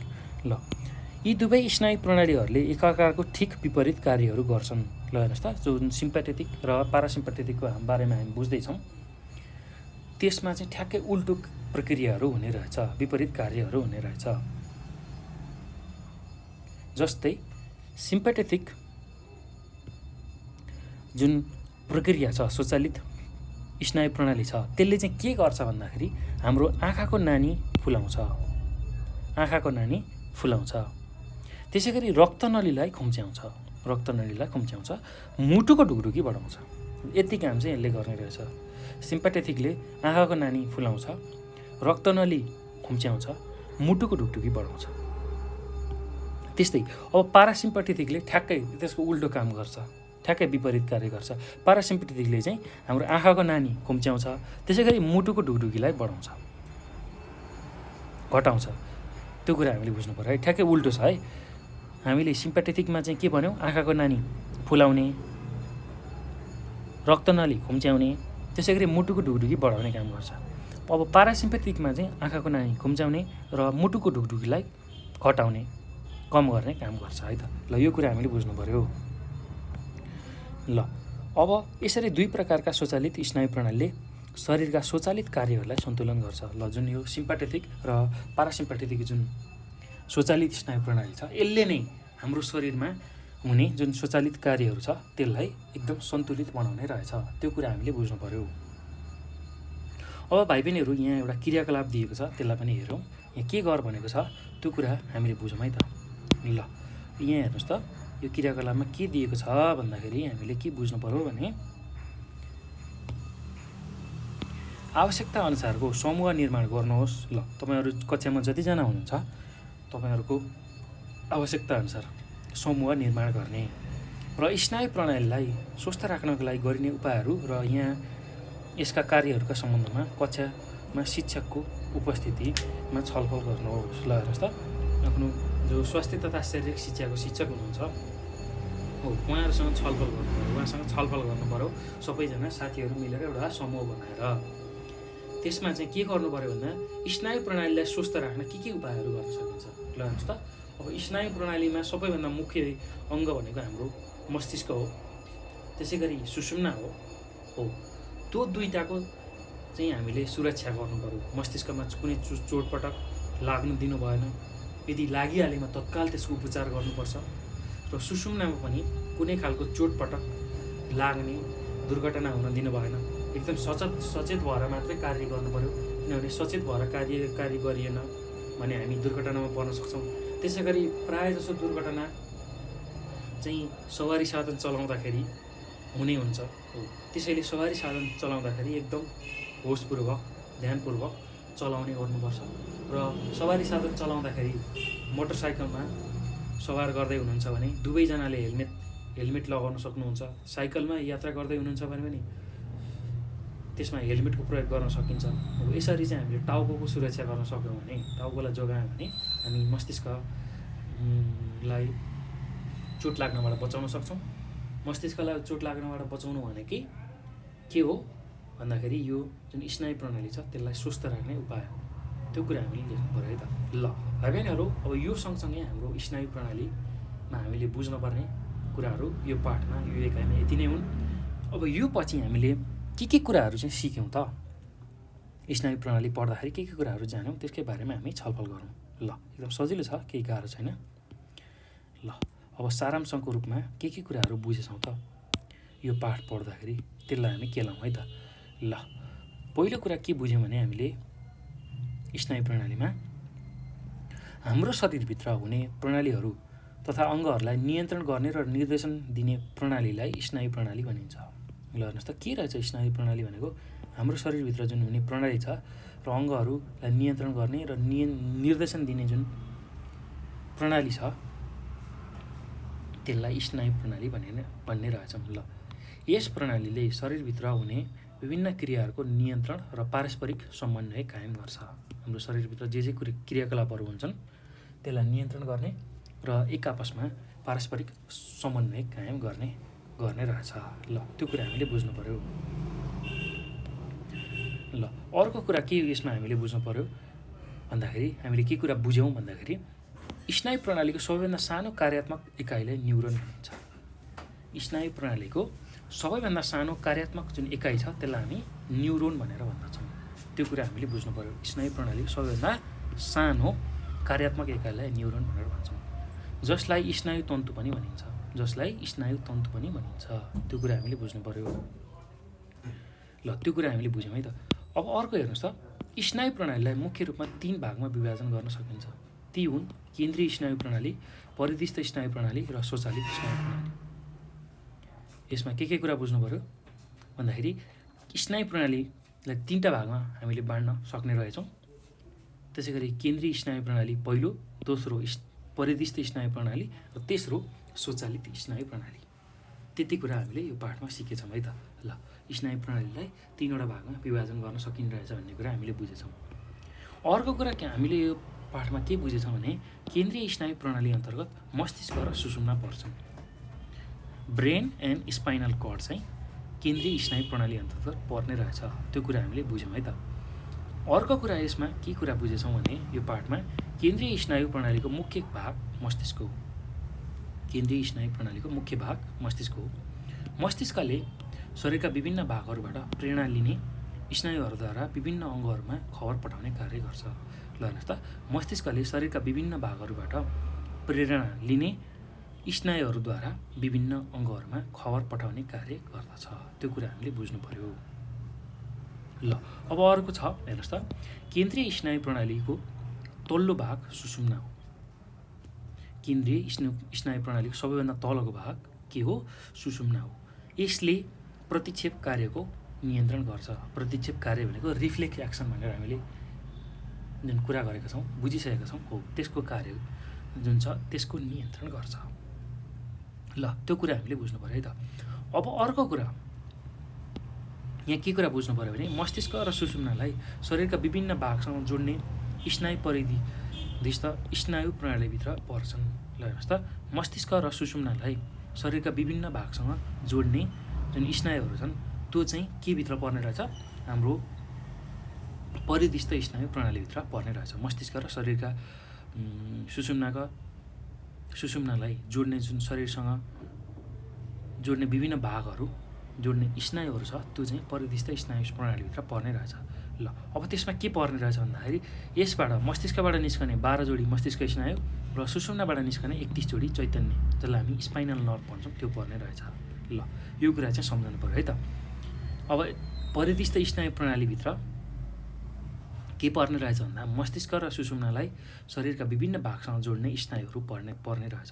त्यो अन्तर्गत पनि मस्तिष्कबाट निस्कने 12 जोडी मस्तिष्कको स्नायुहरू र सुषुम्नाबाट निस्कने 31 जोडी चैतन्य स्नायुहरू, जसलाई हामी स्पाइनल नर्भ भन्छौँ, त्यो पर्ने रहेछ। ल यति चाहिँ हामीले सम्झाउनु पर्यो है त। ल यही कुरा चाहिँ हामीले यो पाठमा सिकेका रहेछौँ। ल अब अर्को कुरा, सबैभन्दा मुख्य कुरा भनेको शरीरमा हाम्रो इच्छा बिना स्वचालित रूपमा भइरहेको कार्यहरूको नियन्त्रण गर्ने स्नायु प्रणाली छ, त्यसलाई हामी स्वचालित स्नायु प्रणाली भनेर भन्ने रहेछौँ। ल स्वचालित अब स्नायु प्रणालीमा अब के हुन्छ भन्दाखेरि जस्तै कि हामी निदाएको बेलामा पनि हाम्रो मुटु र फोक्सो चलिरहन्छ। त्यसै गरी रक्त सञ्चार, श्वास प्रश्वास र पाचन र मूत्र प्रणालीमा पनि त्यसले काम गर्ने रहेछ। ल यति कुरा हामीले यो पाठमा बुझेछौँ है त। ल अब यो पछि भाइ बहिनीहरू अब हामी यसमा अभ्यासकोमा जान्छौँ, यसको अभ्यासको बारेमा चर्चा गर्छौँ। ल अभ्यासमा एक नम्बरमा के छ भन्दा तलका प्रश्नहरूको अति संक्षिप्त उत्तर दिनुहोस् भनेर हामीलाई सोधेको छ। ल एकदम सजिलो छ, केही गाह्रो छैन, एकदमै सजिलो छ यसलाई उत्तर लेख्नको लागि। र भाइ बहिनीहरू अब यसको उत्तर तपाईँहरूले लेख्न चाहिँ आफ्नै कपीमा लेख्नु होला है, किनभने म तपाईँहरूलाई यसको उत्तर भनिदिन्छु र सबैभन्दा संक्षिप्त उत्तर चाहिँ म लेखाइदिन्छु र बाँकी रहेको जुन उत्तरहरू छ त्यो चाहिँ तपाईँहरूले आफैले आफ्नो कपीमा लेखेर राख्नु होला, नोटको रूपमा त्यसलाई नोट बनाएर राख्नु होला, ताकि तपाईँहरूलाई परीक्षामा पढेर त्यसलाई परीक्षामा लेख्न सहज होस् है त। ल एकदम सजिलो छ, केही गाह्रो छैन। ल अब हामी यसको अभ्यासतिर जान्छौँ। ल कमा के छ हेर्नुहोस् त, स्नायु प्रणालीको सबैभन्दा सानो इकाइलाई के भनिन्छ भनेर प्रश्नले सोधेको छ। ल त्यसलाई चाहिँ हामी के भन्छौँ भाइ बहिनीहरू, अब यसको उत्तरमा के लेख्न सक्नुहुन्छ तपाईँहरूले? न्युरोन भनेर लेख्न सक्नुहुन्छ। NEURON न्युरोन भनेर लेख्न सक्नुहुन्छ है त। ल एकदम सजिलो छ, उत्तरहरू केही गाह्रो छैन। एकदम छोटो उत्तर लेख्नु भनेर हामीलाई दिएको छ, त्यसकै उत्तर हामी लेखिरहेछौँ। ल अब ख नम्बरमा हेर्नुहोस् त, स्नायु प्रणालीमा कतिवटा भागहरू हुन्छन्? स्नायु प्रणालीमा 3वटा भागहरू हुन्छन्, मुख्यतया 3वटा भागहरू हुन्छन्। र त्यसमा एउटा पहिलो छ केन्द्रीय स्नायु प्रणाली, दोस्रो परिधिस्थ स्नायु प्रणाली र तेस्रो स्वचालित स्नायु प्रणाली। त्यो हामीले बुझिसकेका छौँ, पढिसकेका छौँ है त। ल अब ग नम्बरमा हेर्नुहोस् त, ग नम्बरमा के सोधेको छ भन्दाखेरि ठुलो मस्तिष्कले सम्पूर्ण मस्तिष्कको कति प्रतिशत भाग ओगटेको हुन्छ? ल अब यसको उत्तर छ 80%। 80%। ल यति कुरा तपाईँहरूले लेख्न सक्नुहुन्छ। अब घ नम्बरमा हेर्नुहोस् त, घ नम्बरमा के सोधेको छ भन्दा सानो मस्तिष्कको कुनै एउटा कार्य लेख्नुहोस्। ल सानो मस्तिष्कले हाम्रो शरीरको चाललाई नियन्त्रण गर्न मद्दत गर्छ। शरीरको चाललाई नियन्त्रण गर्ने। ल यति काम यसले गर्ने रहेछ। र अन्य यसको थुप्रै कामहरू छन् र यसमा एउटा मात्र कार्य लेख्नुहोस् भनेकोले हामीले यो मात्र लेख्यौँ। ल अब हेर्नुहोस् त, सुषुम्नामा कति जोर सुषुम्ना स्नायुहरू आएर जोडिएको हुन्छ भनेर सोधेको छ। ल एकदम सजिलो छ भाइ बहिनीहरू, केही गाह्रो छैन। सुषुम्ना स्नायुहरू कतिवटा हुन्छन् सोधेको छ। ल यसको उत्तर छ, उत्तरमा तपाईँले के लेख्नुहोस् भने 31वटा सुषुम्ना स्नायुहरू हुन्छन्। किनभने जुन सुषुम्ना छ त्योबाट दायाँ भाग र बायाँ भाग गरी दुवै भागमा 31वटा चाहिँ सुषुम्ना स्नायुहरू निस्केका हुन्छन्। ल 31वटा चाहिँ सुषुम्ना स्नायुहरू निस्किएका हुन्छन्। ल अब यसमा पनि विभिन्न छ। यसमा अब हामीले के लेख्न सक्छौँ भने 12 जोडी मस्तिष्कबाट निक्लिन्छ, त्यसलाई हामी मस्तिष्क स्नायु भन्छौँ। र 31 जोडी चाहिँ सुषुम्नाबाट निक्लिन्छ, त्यसलाई हामी के भन्छौँ? सुषुम्ना स्नायुहरू भनेर भन्छौँ है त। ल त्यति कुरा तपाईँहरूले यसमा लेख्न सक्नुहुन्छ। अब हेर्नुहोस् त, 2 नम्बरको यहाँ के सोधेको छ भन्दाखेरि 2 नम्बरमा तलका प्रश्नहरूको छोटो उत्तर दिनुहोस् भनेर सोधेको छ। ल अब यसमा पनि क नम्बरमा के सोधेको छ हेर्नुहोस्, ठुलो मस्तिष्कका कार्यहरूको बारेमा छोटकरीमा लेख्नुहोस् भनेको छ। ल ठुलो मस्तिष्कका कार्यहरू हामीले अध्ययन गरिसकेका छौँ भाइ बहिनीहरू। अब यसकै कार्यहरू तपाईँहरूले यहाँ हामीले हाम्रो किताबमा भएको जुन कार्यहरू छ त्यही कार्यहरूलाई नै लेख्न सक्नुहुन्छ सजिलै तरिकाले है त। ल अब यति कुरा चाहिँ तपाईँहरूले यसमा लेख्नु पर्यो। ल हेर्नुहोस् त, के कुरा लेख्नु पर्यो भने ठुलो मस्तिष्कको कार्यमा यति कुराहरू लेख्नु पर्यो। यो 3वटा जुन बुँदाहरू छ यसले उच्च मानसिक क्रिया जस्तै चेतना, स्मरण, विचार, विवेचना तथा बुद्धि आदिलाई नियन्त्रित गर्छ। त्यसै गरी दोस्रोमा यसले संवेदना जस्तै दुखाइ, तापक्रम, सुन्ने, स्वाद, गन्ध तथा देखाइ आदिको ज्ञान दिन्छ। यसले मांसपेशी प्रणालीको सम्पूर्ण इच्छाधीन मांसपेशीहरूलाई नियन्त्रित गर्छ। ल यो कुरा चाहिँ तपाईँहरूले लेख्नु पर्यो। ल एकदम सजिलो छ, केही गाह्रो छैन। अब ख नम्बरमा जाउँ त। ख नम्बरमा के सोधेको छ, के प्रश्न छ हेरौँ त। 2 को खमा प्रतिक्षेप क्रिया कसरी हुन्छ? ल हेर्नुहोस् त, प्रतिक्षेप क्रिया हामीले यहाँ चर्चा गरिसकेका छौँ। प्रतिक्षेप क्रियाको बारेमा पनि हामीले बुझिसकेका छौँ। अब कसरी हुन्छ हो त्यही कुराहरूलाई हामी यहाँ व्याख्या गरौँ। ल यति कुराहरू चाहिँ तपाईँले प्रतिक्षेप क्रियाको बारेमा लेख्नु पर्यो। प्रतिक्षेप क्रिया कसरी हुन्छ भन्दा हामीलाई थाहा नभइकन, हामीलाई प्रत्यक्ष रूपमा थाहै नभइकन प्रतिक्षेप क्रिया हुन्छ, त्यो कुराहरू हामीले बुझ्नु पर्यो। अब यो सबै क्रियाहरू सुषुम्ना भएको केन्द्रहरूबाट नै हुन्छ, त्यो कुरा लेख्नु पर्यो। यस प्रक्रियामा मस्तिष्कको कुनै पनि भूमिका हुँदैन, त्यो पनि कुरा लेख्नु पर्यो।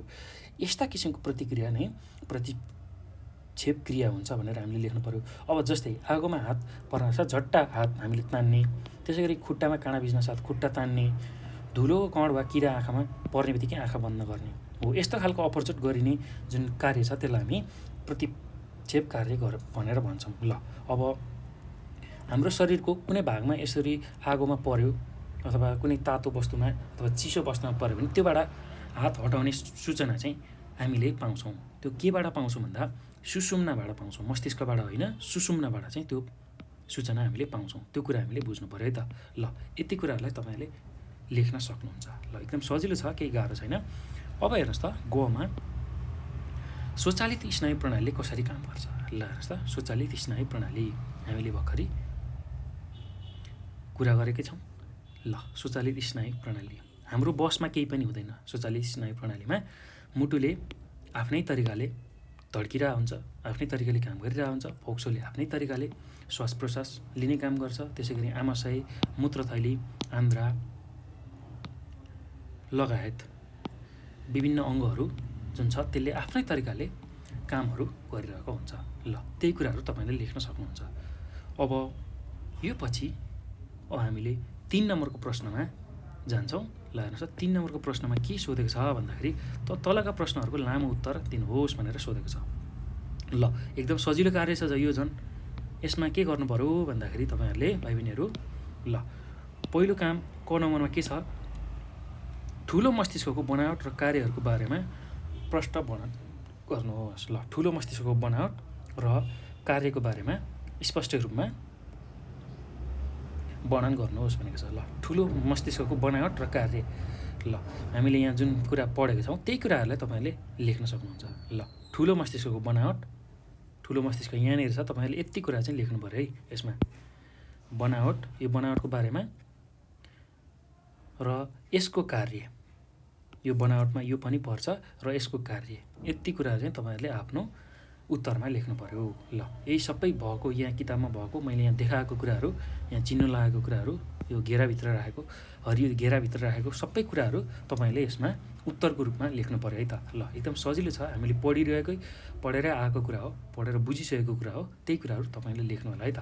ल अब यो पछि भाइ बहिनीहरू अब ख नम्बरमा जाउँ त। 3 को ख नम्बरमा के सोधेको छ भन्दा स्नायु प्रणालीलाई सम्पूर्ण प्रणालीमध्ये एक उच्च र महत्त्वपूर्ण मानिन्छ, किन, कारणसहित पुष्टि गर्नुहोस् भनेको छ। ल हेर्नुहोस् त, अब यसमा मुख्य कारण, यसको मुख्य कारण के हो भन्दाखेरि हाम्रो जुन मस्तिष्क छ र स्नायुहरू छ, त्यसै गरी सुषुम्ना छ हो, त्यो चाहिँ स्नायु प्रणालीको सबैभन्दा मुख्य भाग हुन्, मुख्य पाटो हुन्, जुन चाहिँ केन्द्रीय स्नायु प्रणाली अन्तर्गत पर्छ।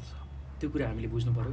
र हाम्रो शरीरमा भएका जुन अन्य प्रणालीहरू छ, त्यस्तै शरीरमा भएका अन्य अङ्गहरू छ हो, त्यो सम्पूर्ण कुराहरूलाई निर्देशन गर्ने, त्यसै गरी कार्य सम्पादनमा चाहिँ आदेश दिने, नियन्त्रण गर्ने सम्पूर्ण कार्यहरू चाहिँ यही स्नायु प्रणालीले गर्दछ। स्नायु प्रणालीमा भाग लिने अङ्गहरूले गर्दछ।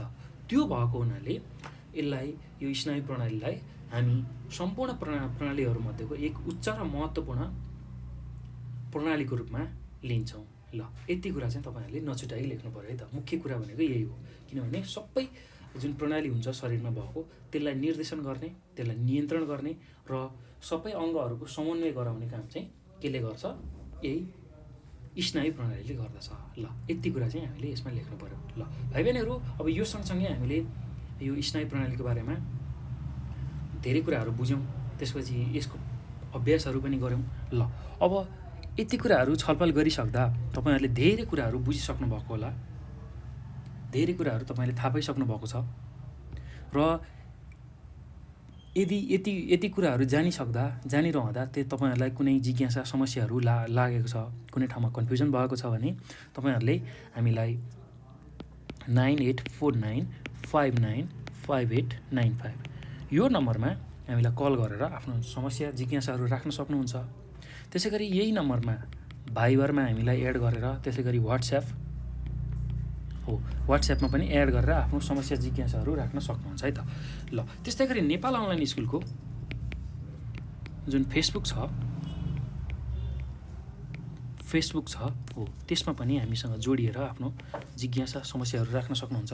त्यसै गरी टेलिग्राम, त्यसै गरी इन्स्टाग्राम र नेपाल अनलाइन स्कुलकै युट्युब च्यानलमा गएर कमेन्ट छोड्न सक्नुहुन्छ। आफ्नो भिडियोको मुनि तपाईँहरूले कमेन्ट छोड्न सक्नुहुन्छ। त्यति गर्नुभयो भने हामी तपाईँहरूलाई लागेको जिज्ञासा, समस्याहरू हामी मेटाउनेछौँ। तपाईँहरूलाई जानेरै पढ्न अप्ठ्यारो भएको छ, गाह्रो भएको छ त्यसको हामी सहज समाधान लिएर आउनेछौँ है त। ल भाइ बहिनीहरू, अब यो भिडियो तपाईँहरूले हेरिसकेपछि आफ्नो साथीहरूलाई यसको बारेमा जानकारी दिनुहोला, यसको बारेमा आफ्नो साथीहरूलाई सेयर गर्नुहोला, सबै साथीहरूलाई त्यो कुरा तपाईँहरूले नबिर्सिकन गर्नुहोला है त। ल त्यो पछि नेपाल अनलाइन स्कुलको जुन युट्युब च्यानल छ त्यसलाई पनि तपाईँहरूले सब्सक्राइब गर्न नभुल्नुहोला र सब्सक्राइब गरेर नजिकै रहेको जुन बेल आइकन छ अर्थात् घन्टी छ त्यसलाई पनि दबाउनु होला।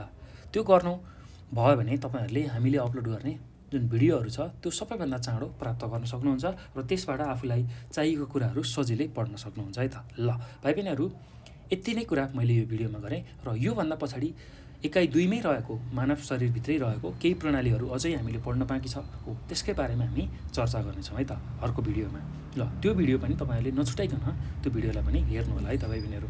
एकदम सजिलो छ, केही गाह्रो छैन भाइ बहिनीहरू। त्यो भिडियो पनि नछुटाइकन हेर्नु होला, धेरै कुराहरू सिक्न सक्नुहुन्छ तपाईँहरूले यो भिडियोबाट हो, त्यसलाई पनि नछुटाइकन हेर्नु होला है त। ल भाइ बहिनीहरू, अब यो भिडियो हेर्नुभएकोमा चाहिँ यहाँलाई धेरै धेरै धन्यवाद।